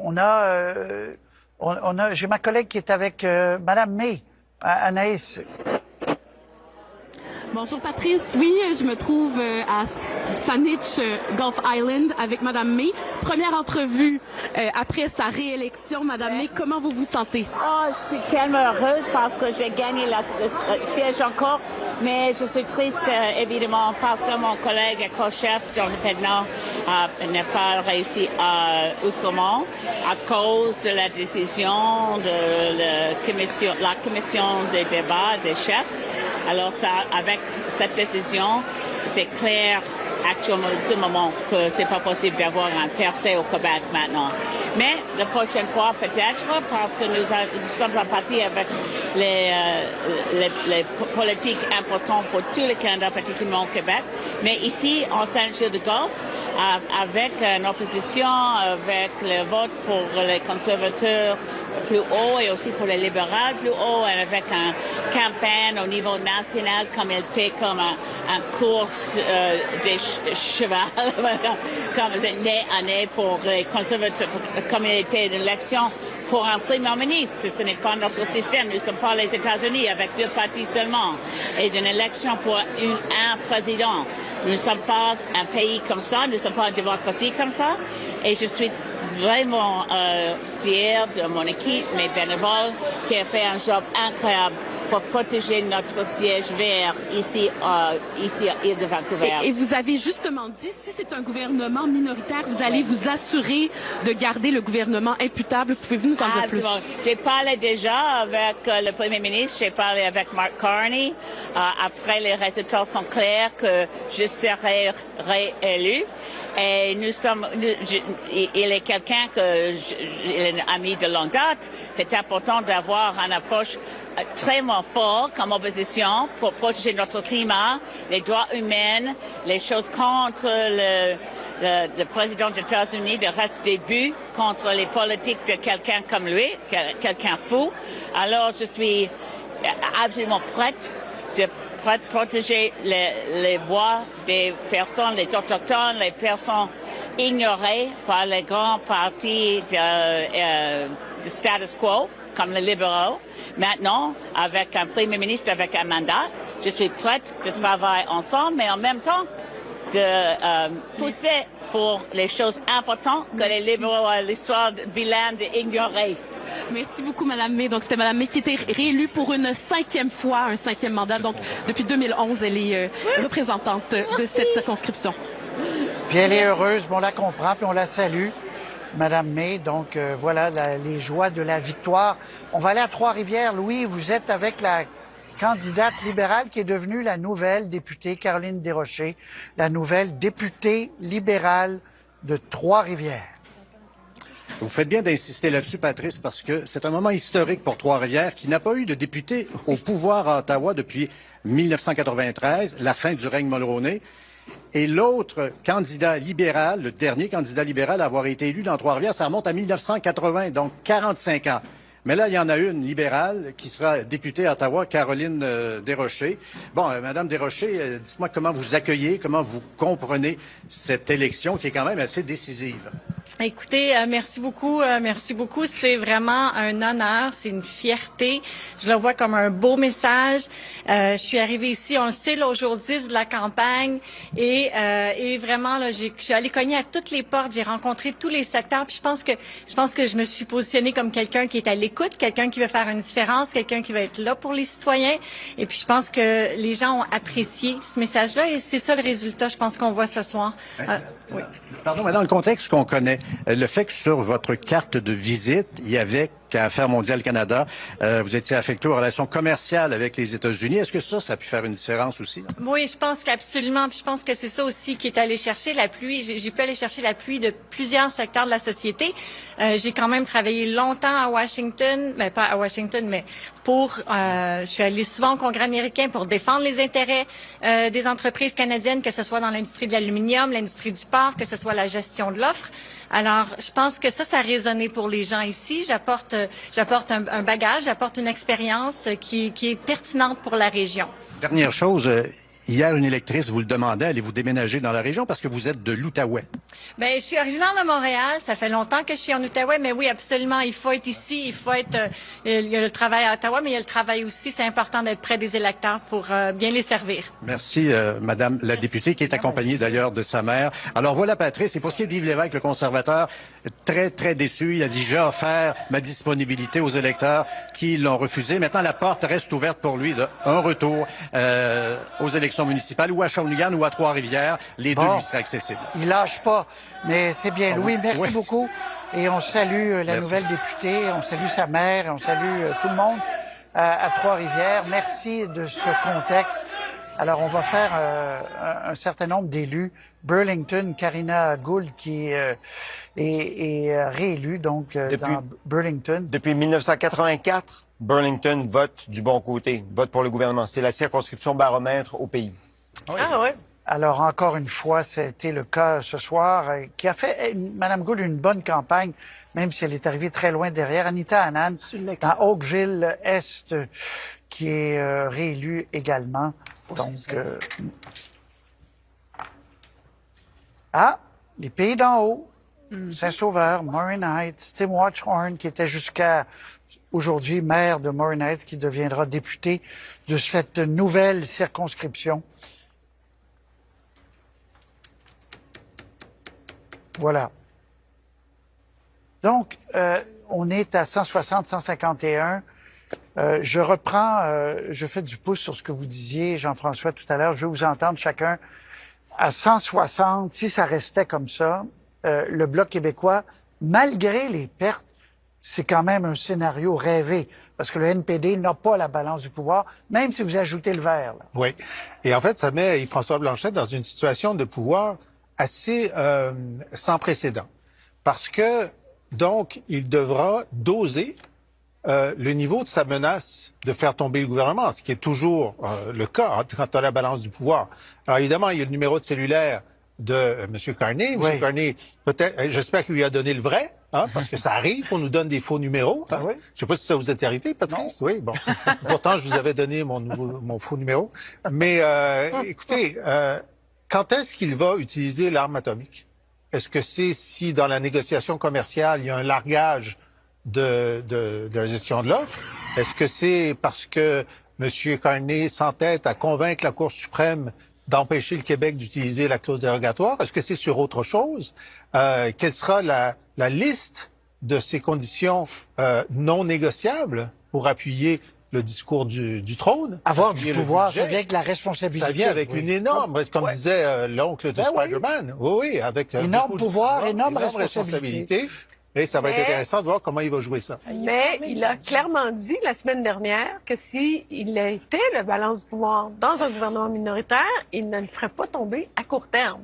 Et moi, je pense qu'il aurait intérêt à ne pas le faire. Je pense qu'au contraire, il pourrait, puis surtout avec M. Carney, je crois qu'il serait capable de négocier effectivement des choses pour le Québec et de, en tout cas, certainement convaincre M. Carney, par exemple, sur la gestion de l'offre ou sur d'autres choses. Alors moi, je pense qu'il est gagnant en ne faisant pas tomber le... Je vous rajoute un élément, ce qui va mettre encore davantage en furie l'Alberta. Oui, exactement. Be careful what you wish for. Comme disent mes collègues, Monsieur Blanchet demandait cette balance du pouvoir, mais je pense pas qu'il pensait vraiment, c'était juste pour avoir des députés. Là, il l'obtient probablement. Balance du pouvoir qu'il avait techniquement et en 2019 et en 2021, mais qui était complètement inefficace, ineffective, parce que les libéraux voulaient toujours être avec le NPD. Et là, je me demande, je parlais tout à l'heure de cette colère de l'Ouest face à un 4e mandat libéral trop à gauche, parce qu'on était accoquinés avec le NPD. Ben, je me demande quelle sera cette colère quand on va voir qu'on s'acoquine avec des séparatistes. Énorme. Exact. Il y a quelque chose à l'horizon, dans la fracture canadienne. La fracture, c'était une des questions du débat, la fracture canadienne, parce que ça risque de réagir en Alberta.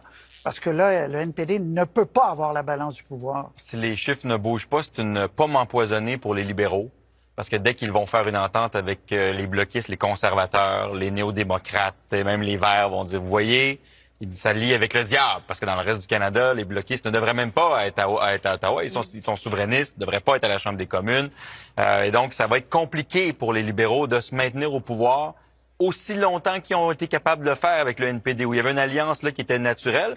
Sur beaucoup de politiques publiques, les libéraux et les bloquistes sont capables de s'entendre. C'est dans le symbole que ça va envoyer à chaque fois, si on s'entend, que là, ça va grincer des dents ailleurs. Pour Mark Carney, ça va être compliqué. Oui, la vraie vie là-dedans. La vraie vie, là, c'est mettre au défi les partis d'opposition de traverser. Moi, j'étais dans un gouvernement minoritaire. On n'a pas fait d'alliance et on s'est entendu pour faire adopter nos projets de loi à la pièce, en consultant les gens. Les gens disaient oui, non, peut-être, négocier avec le 3e, le 6e, puis on a avancé comme ça. On n'était pas brillants, mais c'est comme ça qu'on l'a pris. Vous étiez un nouveau gouvernement. Mais oui, c'est pareil, là, c'est un 4e mandat. Oui, mais tu as un nouveau premier ministre. Exactement. Ça va dépendre de M. Carney. C'est lui qui va avoir... Bien brave, Patrice. Tout à fait. Bien brave, le chef qui va faire trébucher M. Carney dans les premiers mois, nous faire retourner, dépenser 45 millions bien brave. François, je vais entendre François. Tout est perdre 9 comtés. C'est ça, de l'enjeu. On n'en parle pas de ça. Et là, on est dans le compte à rebours on est dans le compte à rebours pour l'élection québécoise de 2026. Ça compte. Françoise, sur cette question-là. Michael touche un point auquel j'allais aborder.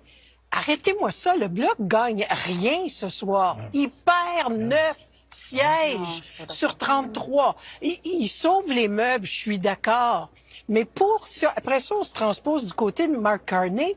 Dans ce contexte-là, puis avec la difficulté en termes d'image par rapport à l'Ouest, il y a du travail à faire, Mark Carney. Là, mais moi, je suis pas d'accord. François, c'est comme votre vague orange de 2011. Ah oui, vous aviez plein de députés, mais ça a donné absolument rien. On est en situation de majoritaire. Vous avez eu au NPD beaucoup plus de pouvoir avec votre vingtaine de sièges en situation minoritaire. Alors, des fois, on peut avoir moins de sièges, comme c'est le cas du Bloc, et gagner plus de pouvoir. C'est exactement ce qui se produit. Je dis pas le contraire. Là, ce que je dis, c'est premièrement, là, le Bloc doit quand même réaliser qu'il a perdu 9 sièges. Ah oui, bien sûr. Alors, quand tu regardes en pourcentage, il a perdu quantitativement, mais il a gagné qualitativement au Parlement. La différence. Il a gagné plus de pouvoir. Même en ayant perdu 9 sièges, il va avoir plus de pouvoir. Sauf si le gouvernement décide de ne pas rien faire avec eux. Il n'y a pas le choix. Il n'y a pas le choix. Il y a le choix, Jean-François, je m'excuse. Oui, il y a le choix de caler le bluff. Il y a le choix de caler le bluff. Mais à l'approche de 2026, caler le bluff sur une question identitaire. Ah ben là, ça va dépendre des... Très bien, Louis. Est-ce que M. Carney, est-ce qu'on va l'entendre avant demain matin? The first question, will he be in the House of Commons? Yes. Because I keep looking at those results in Carleton, and I'm waiting for them to find the stack of votes that puts him back on top. Yeah.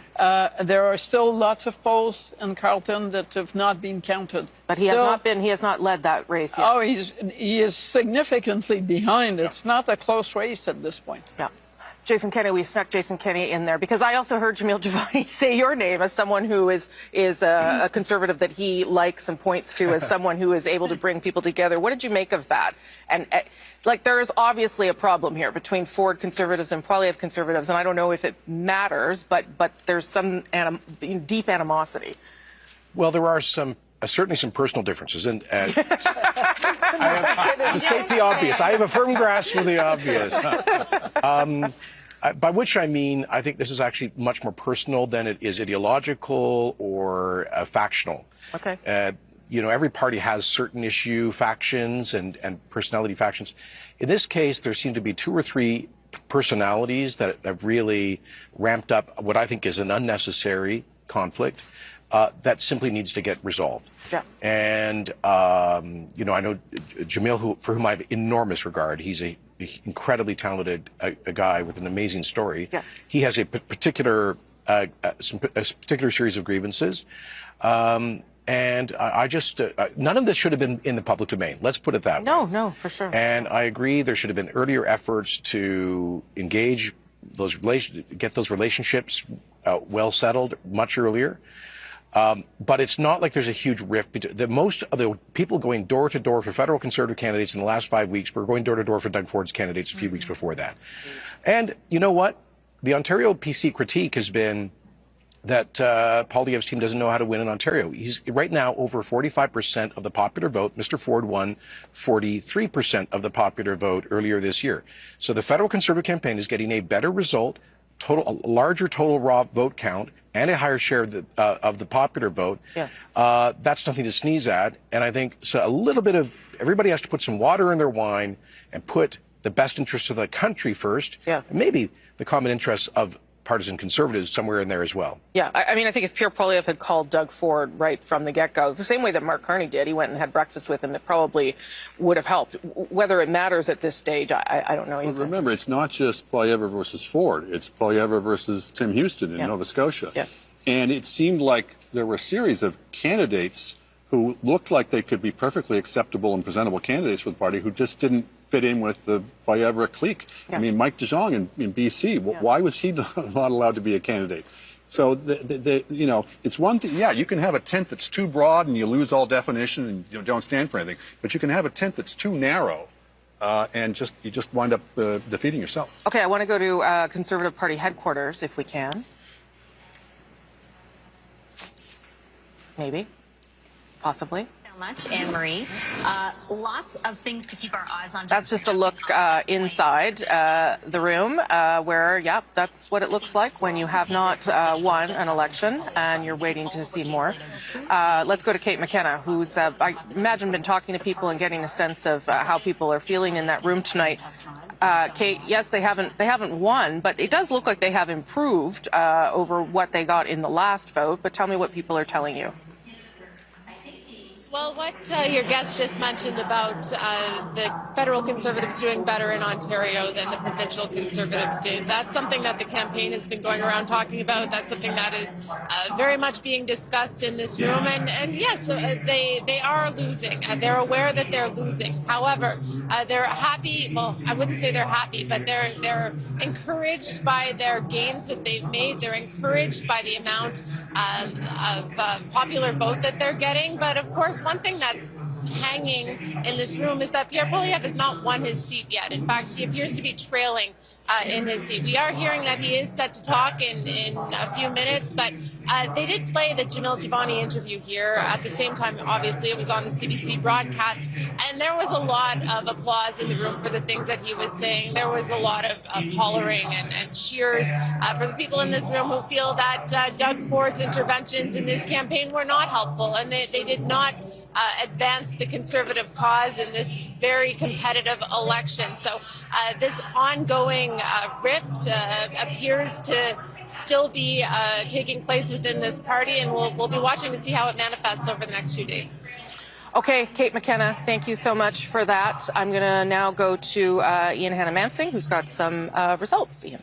Yeah, well, let's take a look at Greater Vancouver and see how the NDP are doing there in terms of seat change, first of all. So we'll put that up on the screen, I hope, or if we don't, then I will, yeah, there we go.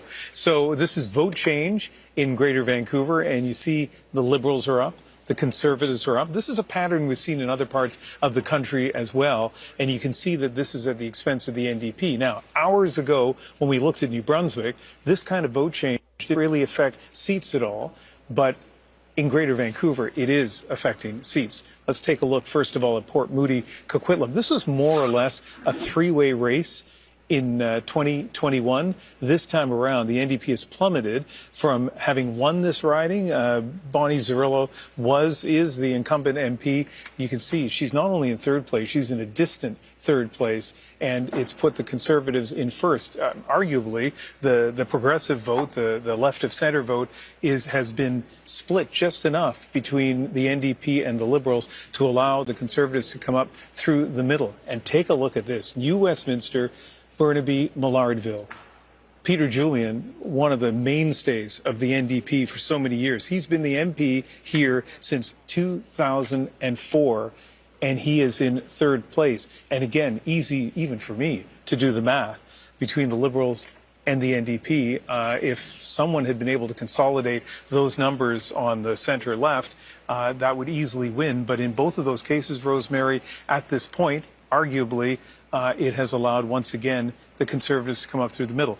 Now, those aren't elected yet, but it is interesting, and it helps explain why the numbers look the way they do, particularly in BC at this point in the evening. Okay, thank you for that, Ian. I want to go back to Jason Kenney, if I can. Just to ask you this question, shortly we're going to hear from Jagmeet Singh. That's the little box there at the bottom of your screen. So we're also going to bring in Randall Garrison in a moment so he can respond to some of what Mr. Singh is saying. But if Pierre Poilievre ends up with a bigger number of seats than the last vote, 149, 150, put aside whether he's going to win his riding, where he is still trailing, but put that aside.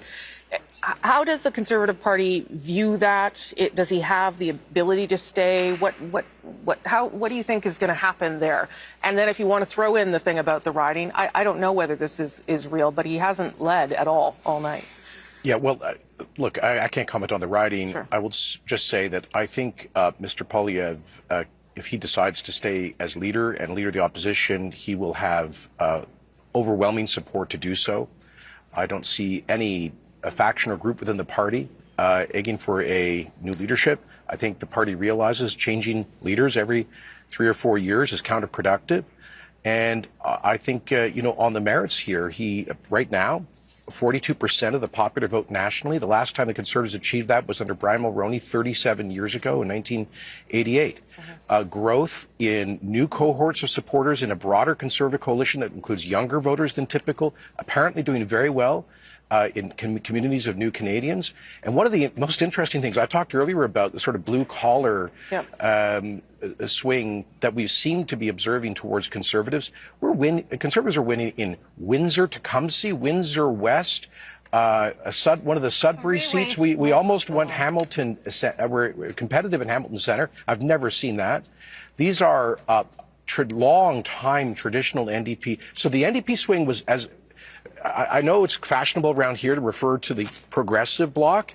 A lot of traditional NDP voters wouldn't regard themselves as on the left. They're for the little guy. Sure. And Pierre Poilievre has been fighting for the little guy. He's broadened the Conservative coalition in that way, and picked up apparently at least 30 seats. So, and finally, he has been, in my judgment, the most effective opposition leader in our lifetime. Some might say too effective. Such an effective opposition leader that he became typecast as in that role. And he also got rid of the very things that were going to help him, Justin Trudeau and a carbon tax. I mean, that was his own success brought that to him as well. More than that, look, I mean, I heard my friend Arif here dismissively referring to Mr. Poilievre's 3-word slogans. Look, he created the issue matrix that has been dominating Canadian politics for the past 2 years around affordability, the cost of living, housing, immigration, much of it represented, yes, by the carbon tax. He's also taken some principled and courageous positions. I think he took on the Liberals on their class warfare baiting on the capital gains tax increase. I believe he's the only leader who in French and English pointedly opposed the Quebec Bill 21 law against religious symbols in Quebec. Did somebody else? No, don't go there. No. He didn't. He actually has fudged whether he would intervene in the Supreme Court on it. So I heard his clear opposition to it. So my point. He says he's opposed to it, but he doesn't say what he would do about it. I think he ran a substantive campaign. He set up the issue set. He helped to defenestrate Justin Trudeau. and he's got the best result for a conservative leader since 1988. Okay, and I take all those points, and they're excellent points, and I'm going to let Jagmeet Singh speak in a moment, except that wasn't the bar. The bar was 25 points ahead, and you were going to form government. And you're telling me no one in the party is going to be angry with him? Oh, there's going to be a desire for sure for a retrospective. And I think any leader after this circumstance should show some humility, should take a step back. And I think the important thing is, does a leader have the ability to learn and to grow? I think we've seen him modify his tone, his approach, his issue focus over the past several months. I think that demonstrates such an ability. He'll have to demonstrate that to the party, but I don't see anybody gunning for his job. Yeah, I'm not saying his leadership's in any trouble, but he needs to reflect on why he's not going to be Prime Minister tomorrow, because a large part of it was the leadership. The leader was the biggest liability for the party. The strategy that the party pursued, at least for the first part of the campaign, was clearly wrong. He bears responsibility for that. So he should clearly have to answer some questions to the party. It's also very dangerous to take for granted for both the Liberals and the Conservatives that the NDP weakness in this election is something that will be permanent. On the contrary, I don't know what Mr. Singh is going to say, but at this point, it's not really hard to imagine that it could be stronger with a stronger leader than it has been over the past 3 elections. Althea? Well, the ridings that you mentioned are three-way races, that they're not, that the Conservatives got in through the middle because of the progressive vote splitting.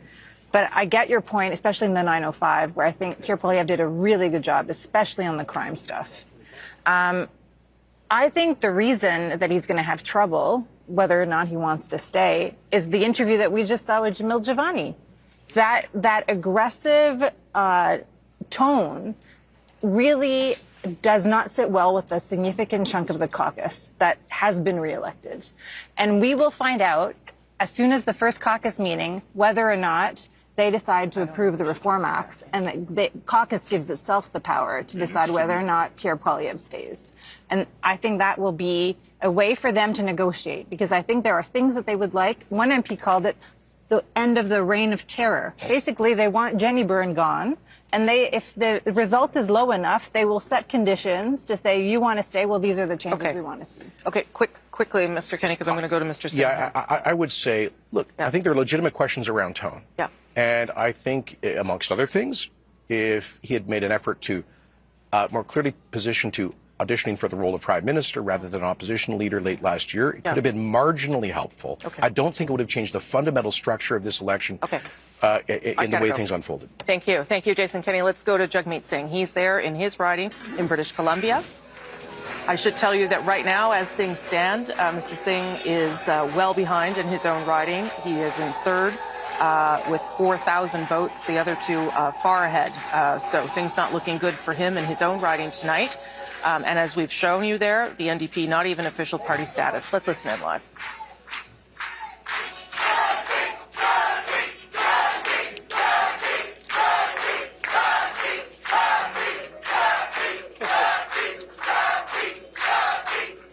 Thank you, thank you, thank you. Thank you, thank you.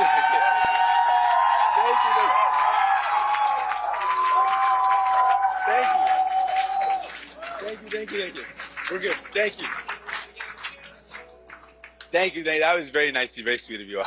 Thank you so much.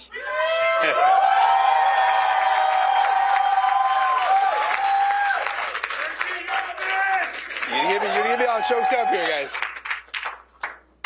Gotta keep it together here, folks. Thank you very much. The love is amazing. I appreciate y'all. Big thank you to Suzanne. She's been with us from the beginning. Huge thank you.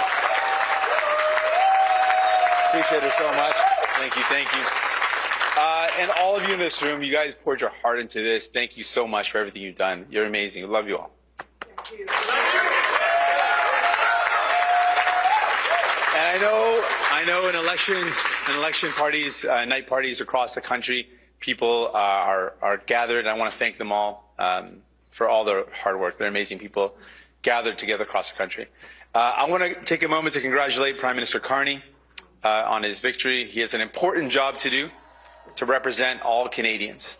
and to protect our country and its sovereignty from the threats of Donald Trump. Tonight and every night, all of us here, we're on Team Canada. We want Canada to thrive, and we're going to continue to fight for Canada.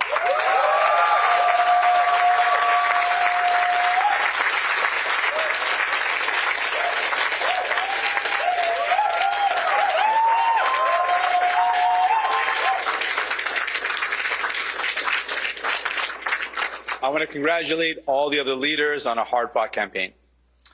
It's been the honor of my life to represent the people of Burnaby Central. Tonight they chose, thank you.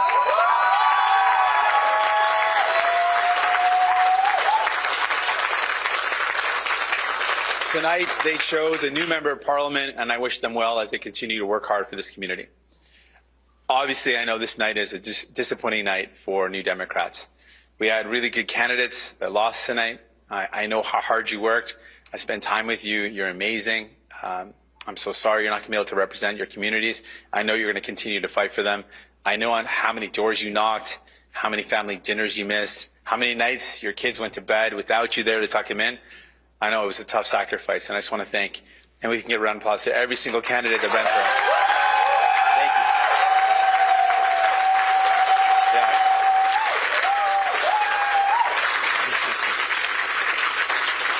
Thank all those incredible candidates and their incredible teams, because no candidate can do without a team. The volunteers, the staff, thank you to all those candidates and their incredible staffs. One more time.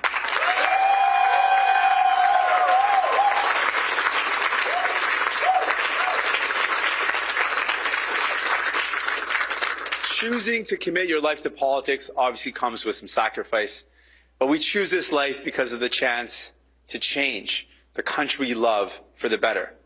We may lose sometimes, and those losses hurt, it's tough. But we are only defeated if we stop fighting. We're only defeated when we believe that those that tell us that we can never dream of a better Canada, a fairer Canada, a more compassionate Canada. I have met New Democrats from coast to coast to coast who will never back down, even when they're told that there's no room for them at the table.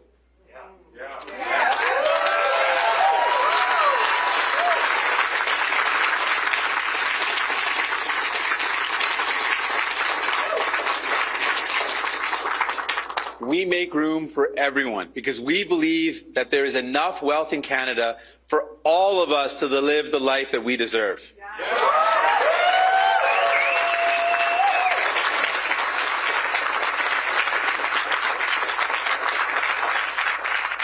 Honestly, I got to avoid making eye contact with certain people because then it's going to get too emotional up here. So I just made the mistake of doing that, so I'm going to look away now.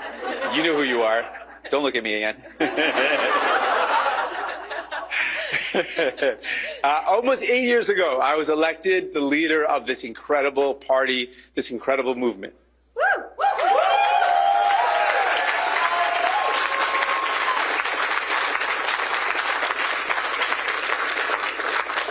I've worked really hard to be worthy of this trust, to live up to the legacy of our movement. Hold on a sec, I guess. Thank you.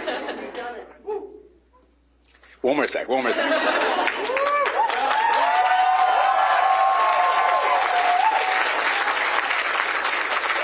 Tonight, I've been informed a party leader that I'll be stepping down as party leader as soon as an interim leader can be appointed. Now, I could not have done this incredible job without, here's a point, give me a second to break down a bit. I couldn't have done it without the incredible support of my wife, Kidden.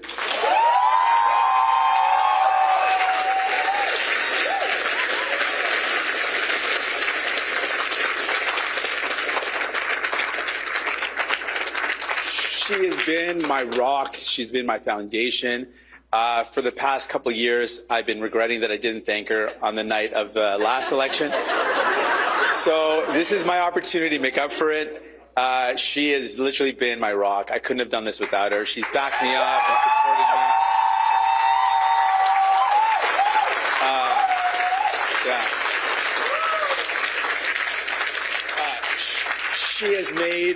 She has made so many sacrifices. She convinced me that she's enjoyed them all, but I don't know. But she's amazing. I'm just so thankful. Thanks for being on this journey. I'm going to give you a hug. Hold on.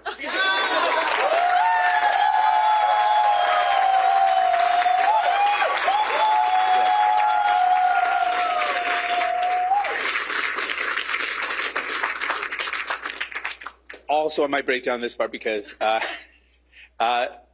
Anhad and Dani, my daughters, remind me of the future. God damn it, that we are fighting for.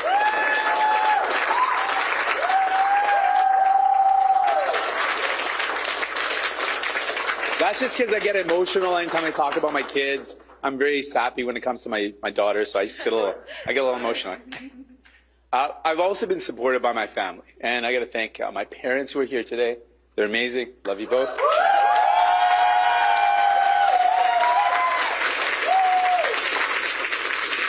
My brother, I wouldn't have been on this journey without my brother. So big shout out to my brother, Katan.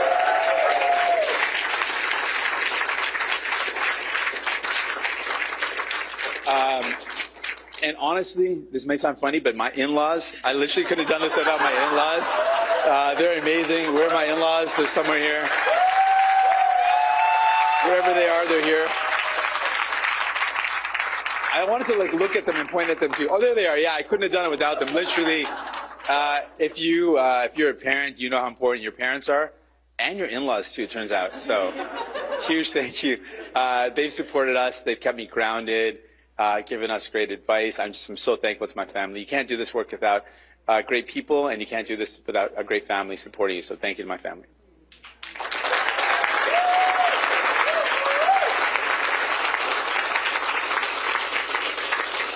I'm spilling my water and everything. It's getting a little bit, trying to be graceful here, folks. I also want to thank my NDP caucus. This is a team that together we brought historic change for people. We brought real change to the lives of Canadians. I know that people are concretely better off because of our work over the last 8 years, and no election result will ever diminish that. So thank you to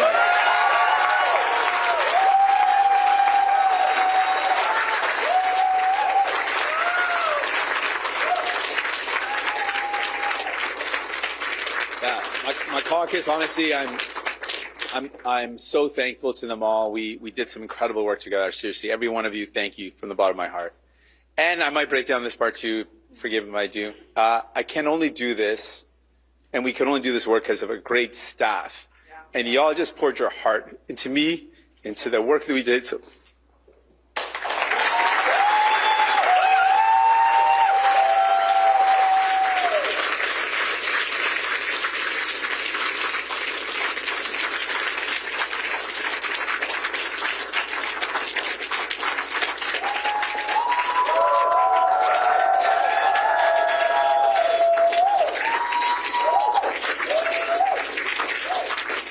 Good thing that there's water here. This water is very strategically placed for me, so it's very, very lucky that I have. I might need a couple more glasses, so just if anyone can help me out on that, that'd be great.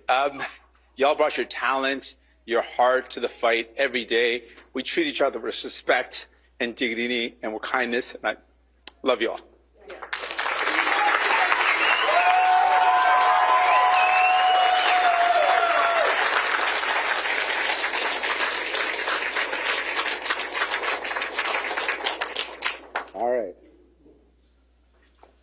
We're almost there, folks. I got a couple other things I really want to get off my chest here. One other thing is, nothing's too spicy. It's just good stuff.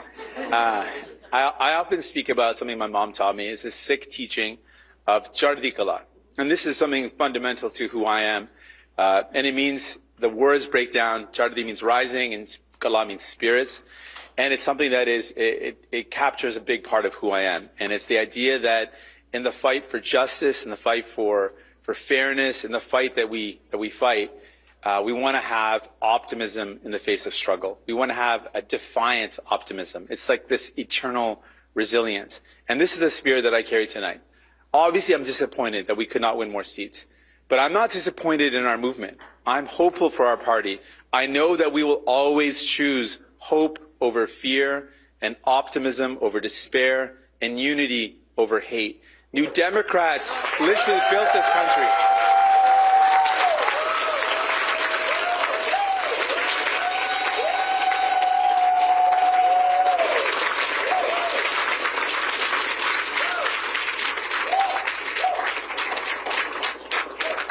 New Democrats built this country. We have built the best of Canada, and we aren't going anywhere. Thank you so much. Love you all. You're amazing. Merci infiniment. Appreciate it so much. Appreciate you all so much. Thank you. You're amazing. Love you all. Every one of you. You're amazing. Thank you. Thank you. Thank you.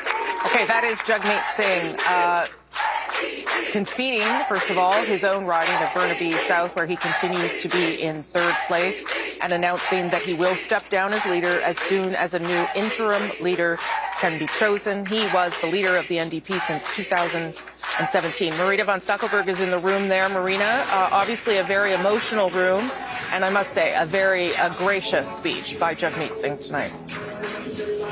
Yeah, this was really the worst case scenario for the NDP. This idea that Jagmeet Singh would not be able to hold on to his own seat, that there would be severe losses for the party, which is how this is panning out. You know, throughout this campaign, one thing that we've heard from supporters and from his team was that a lot of progressive voters that would have voted for the NDP were scared. They were scared of a Trump. They were scared of Trump. They were scared of a Poilievre majority. And so they were going towards Mark Carney's Liberals. And, you know, the party tells me that they feel like if they would have had a bit more time to explain to people that this would cause vote splitting. This is what we've seen is several, you know, big name NDP MPs potentially or actually losing their seat because of vote splitting. The party clearly saw this was a potential issue. They actually started a whole campaign about it here in BC, saying vote for NDP to prevent Conservatives from getting seats. So obviously this is a huge loss for this party. One staffer I spoke to earlier today, we were talking about the potential outcome, said for her, it was something that no matter how it shook up, they had helped to get dental care. They had made dental care happen. And for them, that was something they were going to hold on to. That was something that the NDP pushed to with just 24 MPs in the House of Commons. But obviously, this leaves this party in really the worst situation. The last time they lost official party status was in the 90s. And this is so important for a political party. It allows you questions in the House of Commons. It allows you, you know, to be in committees, to get staff. And so where this now is really going to be the question. Okay, Marina von Stackelberg live there in British Columbia. Of course, I said Burnaby South. It's Burnaby Central is the riding where Jagmeet Singh has lost his own seat. Thank you, Marina. Appreciate that. I'm going to go to Randall Garrison there. I will say, if you're going to lose and have a devastating night, and still act that gracious in your loss, that speaks to the humanity of these leaders and certainly of Mr. Singh. Speaking about the sacrifices people have made, he himself also has made, and now that he's stepping down. Are you surprised about the fact that he's leaving? No, and I said just a few minutes ago, I guess, on the air, that it was too early to write the story, but I was pretty sure this is the story we would be writing. Yeah. I supported Jagmeet early on because of the kind of person he is and the compassion he shows to others, which he demonstrated in the speech, but also calling on Canadians to get behind the winner of this election to get us through these difficult times. An enormously difficult thing to do when you've lost. Totally. Yeah. And so I give him high praise for that. I wasn't certain he would resign tonight, but I did think he would resign. Yeah, given the outcome. Now, I said earlier, where does the party go from here? Well, we still don't have a majority government here, and even if there are only somewhere between 8 and 12 New Democrats there, they may have a key role to play. And even if there's a small majority, they'll still have a key role to play in all those things that Jagmeet has talked about that are important to ordinary Canadians and the cost of living, housing, healthcare, all those things that are traditional priorities of the NDP will still be problems that the new parliament has to grapple with. And not to take anything away from that legacy and the legacy of Mr. Singh, but we've come a long way from Jack Layton and official opposition to now. And I wonder why that is. I wonder and what you think the party has to do to get back to a place of growth where people don't see it as a protest vote or a vote to park, but as a real alternative, a viable party. Well, I think, as I said earlier, I believe that this is a temporary setback for the NDP in terms of people aren't saying we reject what the NDP put in the window as an offer. They've just simply said we have a bigger crisis here. Right. And for this election, we are going to make a choice for a strong leader in the face of Trump. Yeah. And so I think that's what's happened. So can the NDP, come back from this? Yes, I think they can. There's always the danger when you shrink back that certain protest moments or groups or things will try to take control of the party and keep it away from the mainstream which leads to success, not just for the party, but for Canadians who believe in those values. And so I think that will be a challenge for the party in its reduced circumstances. But I have no doubt that we'll meet that challenge and be able to move forward probably as soon as the next election, which may be very soon, if this is indeed a minority government. Randall Garrison, thank you for coming all the way from British Columbia to help us with our coverage. I know it's not fun to have a disappointing night and have to talk about it, but you also were very gracious. It is not, and thank you for the opportunity to be here. Apart from the obviously bad outcome, it's been fun. Okay. Good. Other than that, yeah. Appreciate that, Randall Garrison. Thank you. Yes, David. Rosie, I'm just getting word from the Liberal campaign that Mark Carney intends to speak in the next 30 minutes. So we should hear from him in the next 30 minutes or so on wherever this is going to end up tonight. Okay, and there on the bottom of your screen there in that small box is Pierre Poilievre's headquarters, the Conservative headquarters. We are going to hear from him in just moments. And there he is with his wife, Anna Poilievre, who has been by his side throughout this campaign, really a vital part of the campaign to try and get people's support and to show a more personal side of him. Let me show you where Pierre Poilievre is in his riding of Carleton at this hour. Remember, unusual things going on in that riding because of the longest ballot campaign. There are 91 people on the ballot, but Pierre Poilievre has not led once in the course of this evening in his own riding. And the Liberal there, Bruce Fanjoy, is ahead by more than 2,000 votes. So that is something to watch for sure. Not calling anything there, but not very encouraging for Mr. Poilievre tonight. Let's listen in. Merci. Merci, Thank you. chers Canadiens. Dear Canadians, Je vous aime aussi. I love you too. Thank you, thank you, thank you. It's with profound gratitude that I stand before you today at the moment of this historic election. Because only in Canada could the story that Anna and I bring to the stage be possible. Adopted son of school teachers and a Venezuelan refugee, stand on this stage in front of our proud country, offering ourselves up to serve for the future. After millions of people have shown up and marked their X, spoken their voice, and exercised their democratic rights. We could not be more proud. We could not be more grateful for the opportunity the Canadians have given us.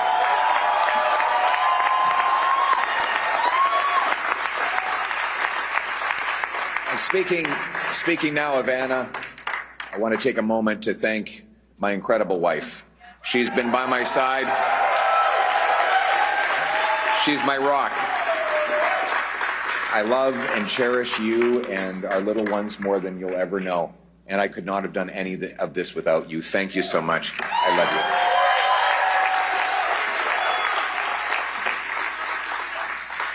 you. Now, my message to Canadians. The promise that was made to me and to all of you is that anybody from anywhere could achieve anything, that through hard work, you could get a great life. You have a nice, affordable home on a safe street. My purpose in politics is and will continue to be to restore that promise.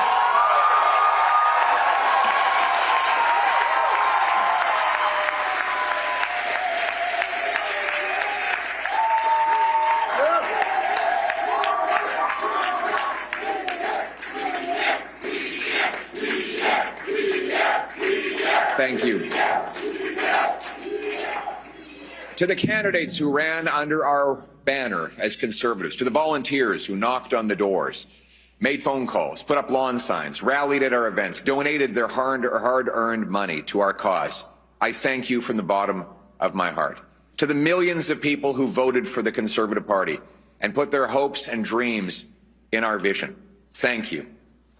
It will be an honor to continue to fight for you and to be a champion of your cause as we go forward.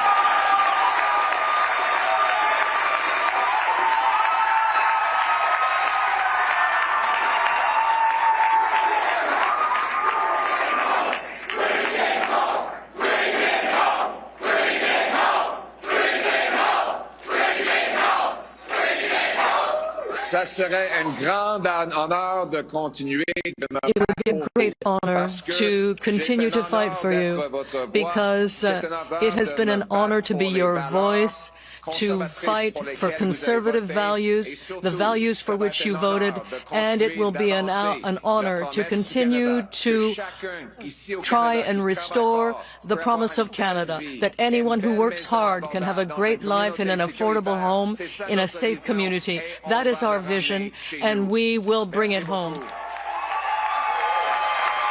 To my fellow Conservatives, we have much to celebrate tonight. We've gained well over 20 seats. We got the highest share of vote our party has received since 1988. We denied the NDP and Liberals enough seats to form a coalition government, meaning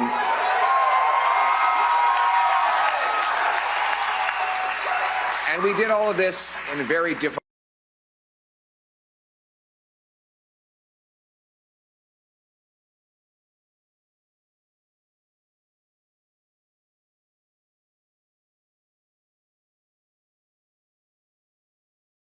It takes time. It takes work. And that's why we have to learn the lessons of tonight so that we can have an even better result the next time the Canadians decide the future for the country.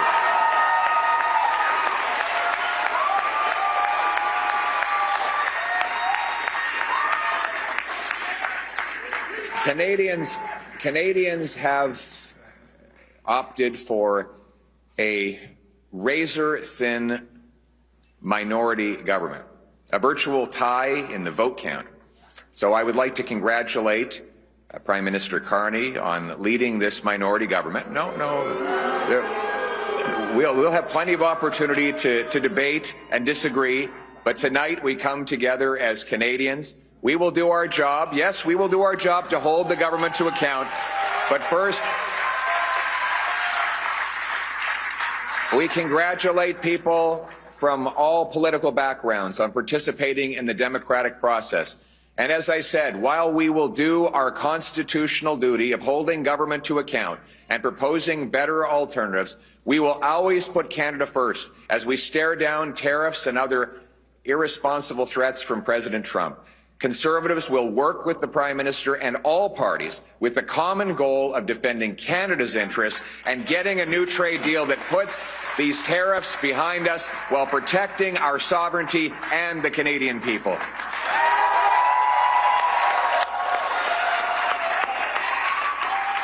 I want to thank my Conservative team, my caucus, my members of the Conservative staff and others who've helped reshape the entire political landscape in this country.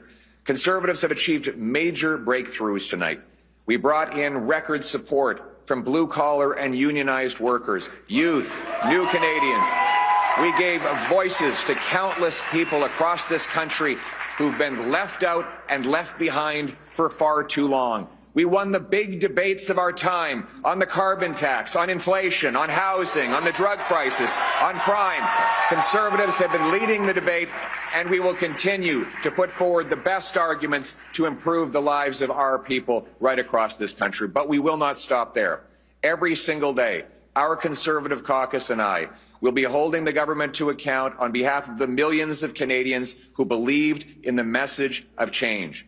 En tant que parti, as a party, we have definitely expanded our support, and every single day the Conservative caucus and myself will be working hard in Ottawa to force the government to account on behalf of millions of Canadians who decided to vote for real change. I had the honor of crisscrossing this country to speak to thousands of people who shared their concerns, their suffering, their despair with me. Took precious time out of their day to tell me about their struggles, their pain, their fears, but also their hopes and dreams. Welders and waitresses, farmers and factory workers, seniors, small business owners and single mothers, young Canadians and young families pleading for the chance to own a home, parents who worried that their kids would never be able to move out of their home, grandparents who saw their grandchildren suffering from the shortfalls of our economy, and countless others who are afraid to go outside because of the rising wave of crime. All of these stories touched my heart and gave me inspiration to work towards something better. These people continue to need voices, and I will continue to fight for them every day, and every day we will never give up on fighting for the Canadian people.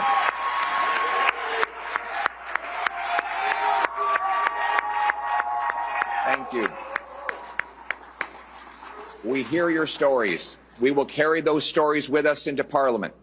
We will not forget the people for whom we work and for whom we fight every day. Now, I know that some of you might be disappointed that change did not get over the finish line tonight. Change takes time. Most of all, it requires that we never give up, because our people and our country are worth fighting for.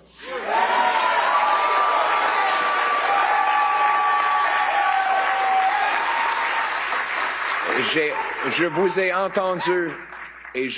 Heard you, and I carried your stories with me throughout this campaign, and your stories will remain with me as I fight with my Conservative team to defend you and to advance your interests. To those who desperately need change, I know that you're disappointed. Change is difficult and it takes time, particularly because we must now never stop. The people of Canada deserve that we continue to fight for them. Who voted for other parties. And so, my message tonight, for the single mother working 2 jobs but still has an empty fridge and an empty bank account, for the young people who despair at never being able to afford a home, for the seniors on fixed incomes whose savings are eroded by inflation and no longer feel safe in their local neighborhood parks, for those who are now living in fear and terror because of crime, for those worried about losing their jobs because of unacceptable tariffs from the United States of America, for all of those who feel left behind and forgotten, my message is one of hope. Change will take time, but we will fight for that change, and we will deliver that change, and we will never give up on fighting for the great Canadian promise that anyone from anywhere can achieve anything, that hard work gets you a great life in a beautiful house on a safe street protected by our brave troops under our proud flag. Canada first, Canada always. Let's bring it home. Thank you very much, Canada. Merci beaucoup, Canada. Yeah, we fight for what's right. We're wild and we're free from the mountains.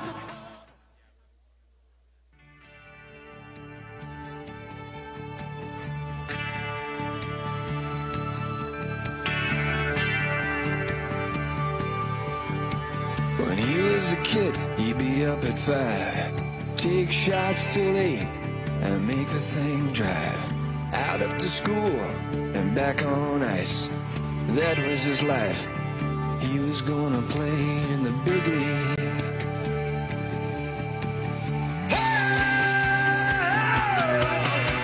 The big league.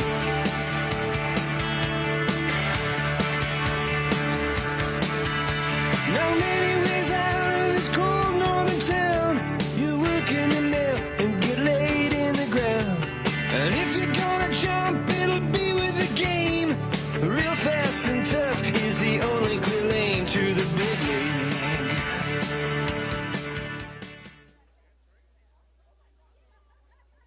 In first place, Mark Carney with 131,674 votes. Vive le Canada! Mark Carney n'a pas perdu de temps après son entrée en poste pour abolir la tarification fédérale sur le carbone. Elbows up, Canada. Do you know how refreshing it is for people to think a politician is boring? Comme on a quelqu'un qui a gradué avec un doctorat en finance à Oxford. The Liberal plan is a good plan. C'est quoi le nom du groupe d'humoristes de l'animateur Guillaume Lepage? Qui est en... Oh, Crockett Bed, so. Ouais! Oh! Bravo! It sounds like damning with faint praise, but I think you're reasonable. We need more adults, dude. Okay. Ce métier est le plus fun. Mais quand même, vous semblez avoir un bon sens de l'humour pour un économiste. Pour un économiste. Oui.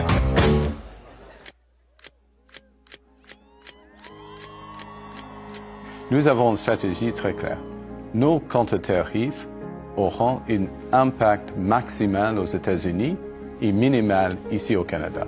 We do have some breaking news out of Canada. Prime Minister there, Mark Carney, delivering a response. In a crisis, it's important to come together, and it's essential to act with purpose and with force. And that's what we will do. Monsieur Carney, est-ce qu'on veut devenir le 51e État des États-Unis? Jamais. Jamais. Recently, at one of your rallies, a lady shouted out, "Lead us, Big Daddy." And people say you have... I've never met that woman before. Yes, Big Daddy! I'm supposed to go back the way I came in, but I think I'm going to go back that way. But let me ask you, Mr. Prime Minister, will there always be a Canada? There will always be a Canada. All right, elbows up. Elbows up.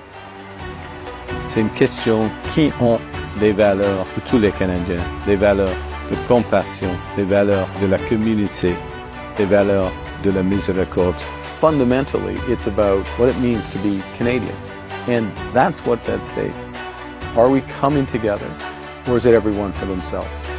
I prefer that we come together to build a better country.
My name while you collect your clay. And I wear my sunglasses at night so I can see the light that's right before my eyes. While she's deceiving me, she cuts my security. She got control of me. I turn to her and say, don't switch the blade on a guy in shades of war.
time. They've witnessed the times you've gone astray. And whose fault now you're thinking, there's nothing to prove.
Ottawa, veuillez accueillir, please welcome to the stage, Diana Carney. Ici la terre est grande, ici la pluie de noir. Raconte-moi qu'on puisse trembler ensemble. Ici le jour viendra.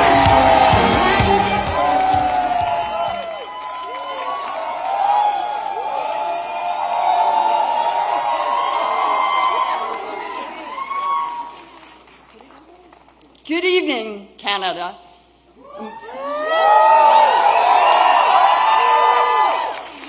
Bonsoir, Canada, et merci pour votre vote. I'm so grateful to you. Thank you for supporting your Liberal candidates. And thank you for choosing my husband's vision of a positive, unified, and above all, a strong country.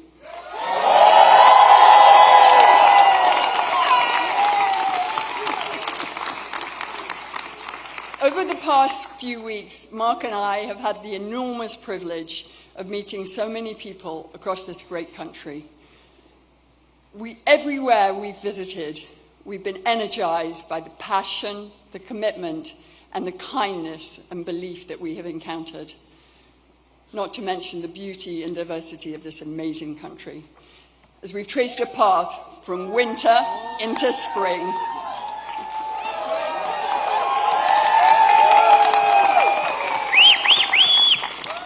through all this, I've watched my husband listen and learn. I've watched him inspire confidence and take on new skills. But most of all, I've seen him remain true to what he's always been: consistent, compassionate, loyal, and driven by an exceptionally strong set of values.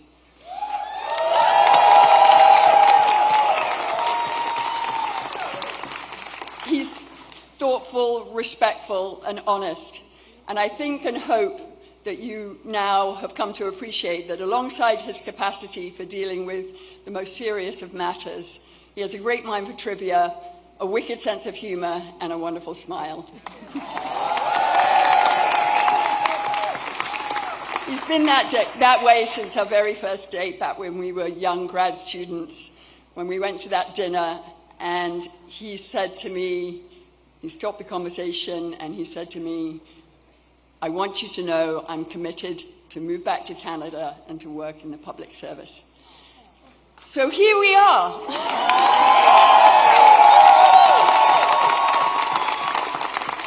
As his partner, I could not be more proud of him. And as a Canadian, I'm so thankful that the man I met more than 30 years ago has held tight to that strong commitment to service. I'm lucky to have him. We're lucky to have him now more than ever. Without further ado, it's my great pleasure to introduce my husband, the Prime Minister who will make Canada strong and Canada for.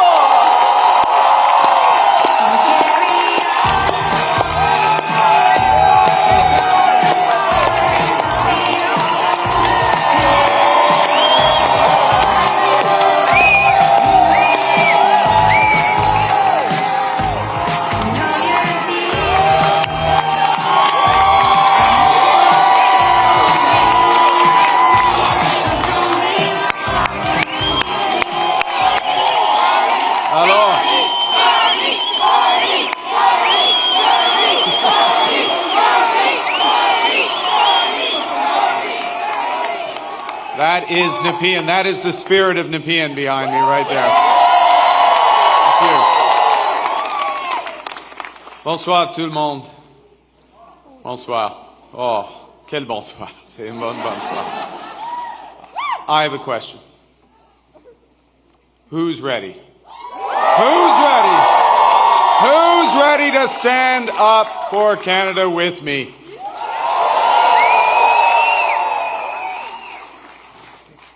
And who's ready? Who's ready to build Canada strong? Okay.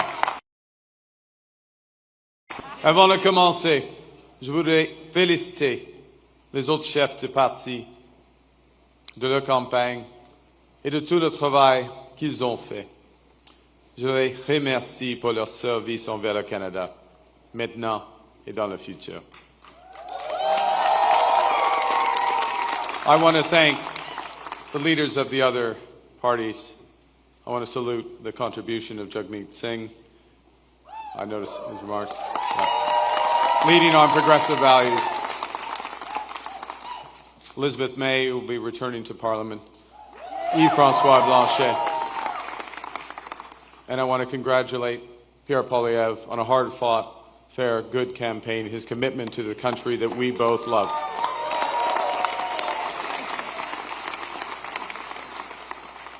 They all have many, many more contributions to our land. Thank you, Diana. Thank you, Diana, for your work on this campaign. Thank you, Diana, for the commitment and compassion you bring to everything that you do. Tonight simply would not have been possible without you and without the support of our 4 children who inspire me to service every single day.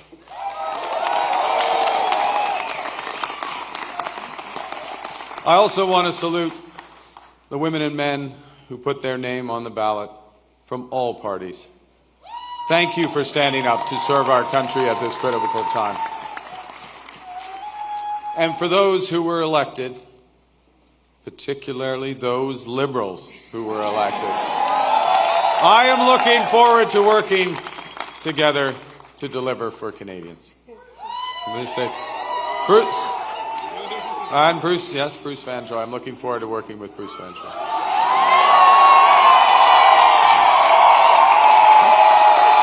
Fantastic. He will be a great MP. We're going to have fun tonight. Yes, we're going to have fun. Bien sûr, je tiens à remercier les milliers de bénévoles ici ce soir et à travers le pays qui ont donné de leur temps pour cogner aux portes, pour faire des appels, pour échanger avec leurs voisins et les membres de leur communauté, pour nous donner un gouvernement fort. Ouais, c'est ça.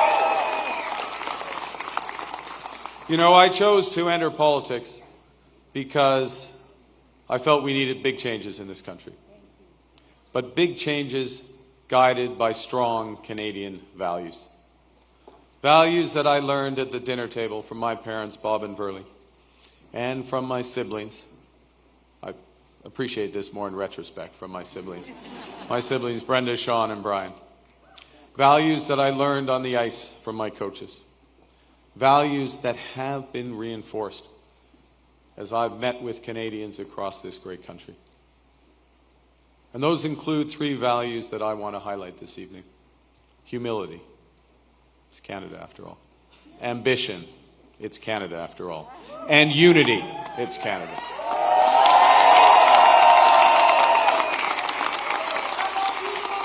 I love you. Right back. Right back. These are good values. These are Canadian values. Values that I will do my best. I'm just getting worked up here. These are values that I will do my best to uphold every day as your Prime Minister. You betcha.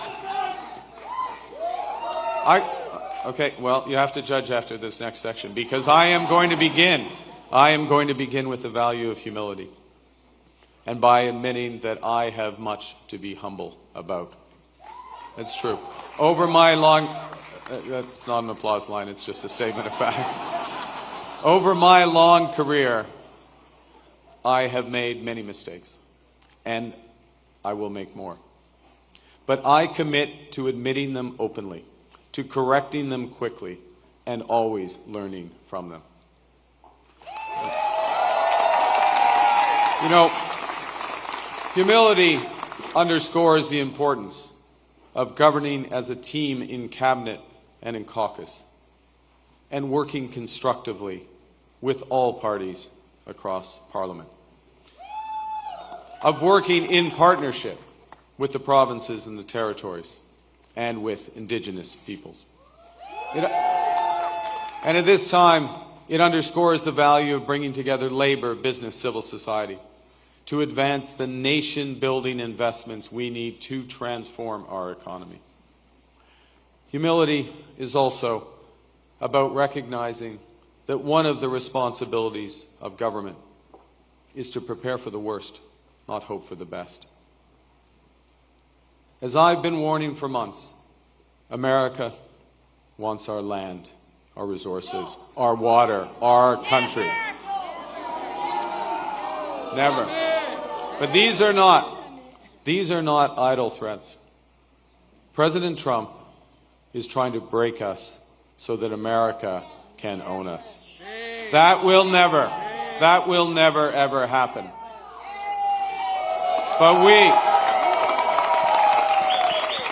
But we also must recognize the reality that our world has fundamentally changed.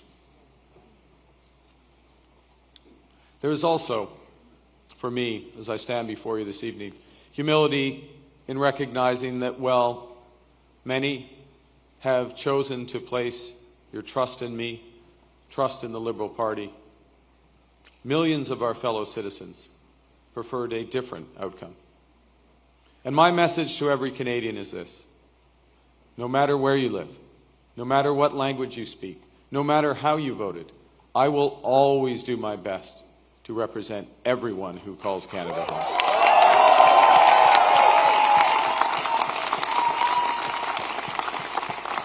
You know, during this short campaign, I went to Saskatchewan and Alberta a couple of times, even though, you know, we're Liberals. It's tough. It's tough out there. I grew up there. But I went because I intend to govern for all Canadians. And au cours de cette campagne, plusieurs Québécois et Québécoises m'ont ouvert leurs portes, m'ont accordé leur confiance. J'en suis profondément touché et je vous en remercie. La langue française, la culture québécoise, elles sont au cœur de l'identité canadienne. Elles définissent le pays que j'aime tant. Et je vais les défendre sans relâche.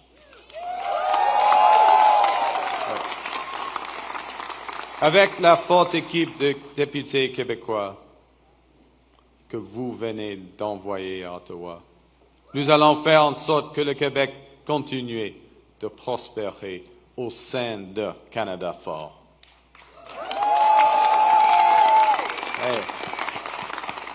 Et que vous soyez un travailleur des sables bitumineux à Fort Mac, une infirmière de Joliette ou un comptable de Toronto. Il y a plusieurs comptables à Toronto.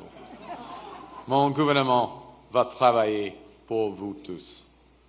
So, as we come here after this consequential, most consequential election, let's put an end to the division and anger of the past. We are all Canadian, and my government will work for and with everyone.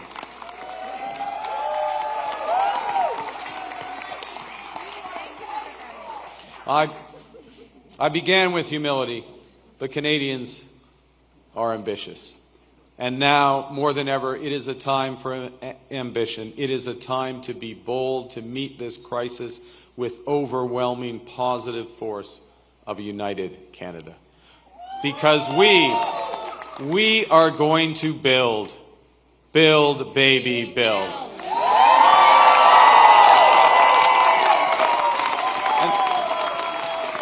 Exactly.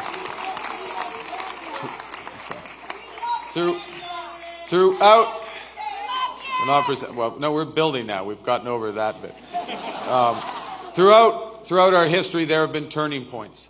Throughout our history, there have been turning points when the world's fortunes were in the balance.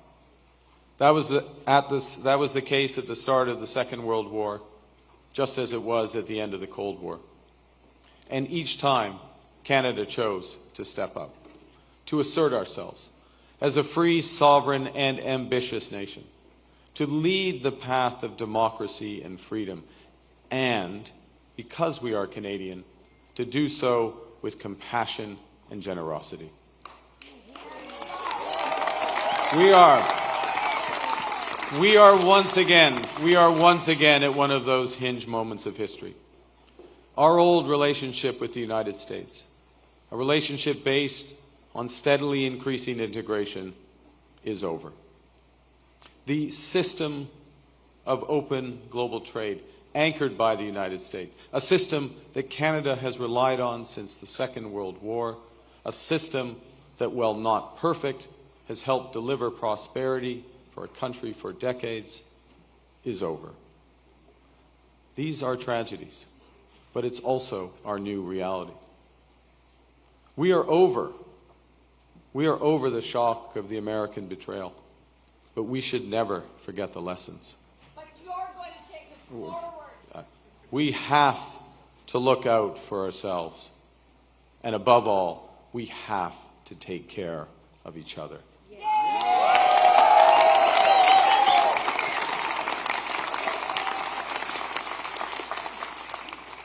When I sit down with President Trump, it will be to discuss the future economic and security relationship between two sovereign nations.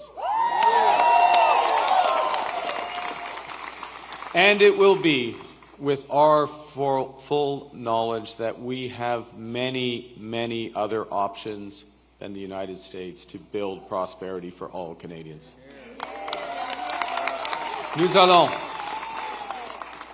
Nous allons renforcer nos relations avec des partenaires fiables en Europe, en Asie et ailleurs. Et si les États-Unis ne veulent plus jouer un rôle de premier plan dans l'économie mondiale, le Canada le fera. We will lead, not the Americans. Nous sommes maîtres chez nous. Nous allons bâtir des millions de logements, une superpuissance énergétique, de bonnes carrières dans les emplois spécialisés et une seule économie canadienne pas 13. We will chart a new path forward. Because this is Canada, and we decide what happens here.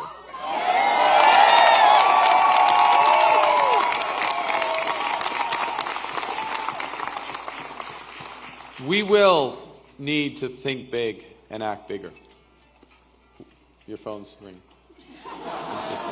Sorry, just okay. All right. Just hang on. It's okay? Yeah. It might be important. I don't know. We will need to do things previously thought impossible at speeds we haven't seen in generations. It's time to build twice as many homes every year with an entirely new housing industry using Canadian technology, Canadian skilled workers, Canadian lumber.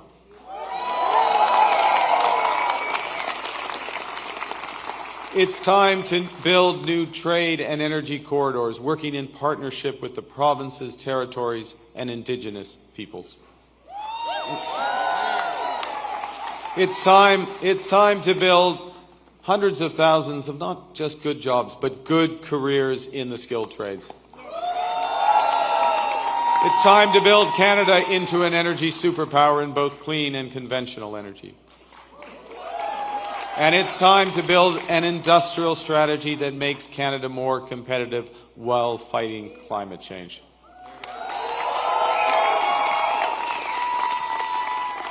We will build one Canadian economy, not 13, with a government committed to free trade in Canada by Canada Day.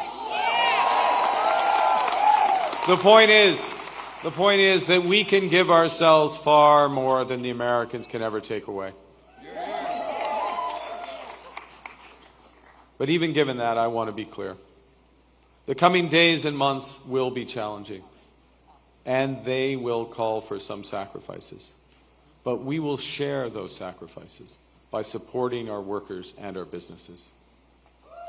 Les défis devant nous sont intimidants, et c'est normal. Les grands changements, comme ceux que nous vivons, sont toujours inquiétants. Nous avons beaucoup de chemin à faire, mais j'ai confiance. J'ai confiance en vous. J'ai confiance au Canada.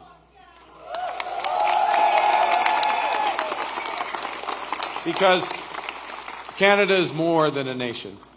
We are and we always will be a confederation, a sacred set of ideas and ideals built on practical foundations. That we know we're not always perfect, but we always strive to be good. We do things because they're right, not because they're easy. That we see kindness as a virtue, not as a weakness. Most importantly, we know that our strength lies in our resolve to work together as a country. It relies on our unity. You know, on the second day of this campaign, I went to Gander, where on 9/11, they welcomed thousands of passengers into their homes without question or hesitation. I sat down with two of the many heroes of the time, Diane Davis and Beulah Cooper. And during our conversation, they showed me a thank you card that they'd received from a young girl called Ellie, who wrote, "Your kindness motivates me to use my kindness." That touching phrase captures what Canadians instinctively know, that virtue is like a muscle that grows with its exercise. We become just by doing just acts, brave by doing brave acts. When we are kind, kindness grows. When we seek unity, unity grows. When we are Canadian, Canada grows.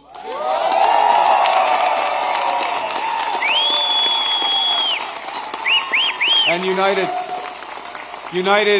over our history, we have done hard, seemingly impossible things. United, we have built one nation in harsh conditions, despite a sometimes hostile neighbor. Yes, they have form on this, the Americans.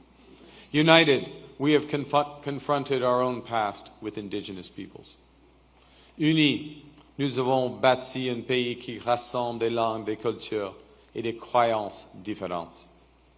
Unis, nous avons bâti des institutions culturelles essentielles comme CBC Radio-Canada. United, we have created universal public health care.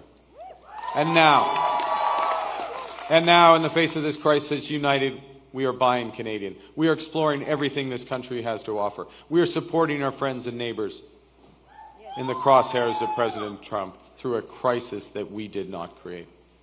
United, we will win this trade war and build the strongest economy in the G7, an economy that works for everyone.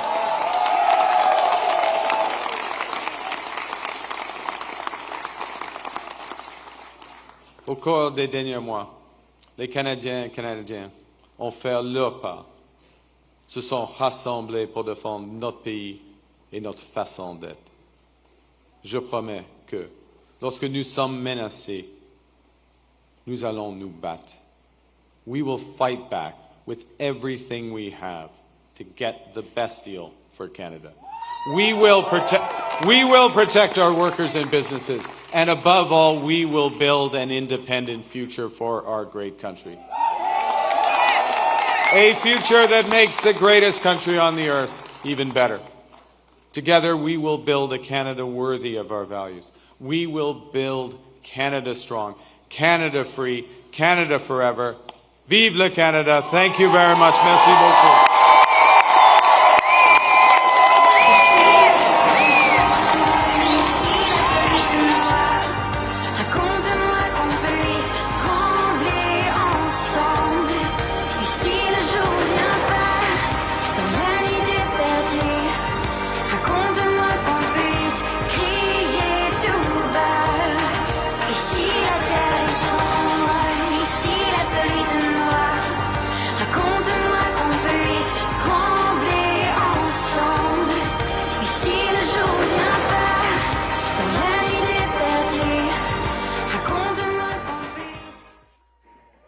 Dear guests, we know it's been a long night. We will ask for another 10 minutes of your patience while we reset the stage for our very special musical guest.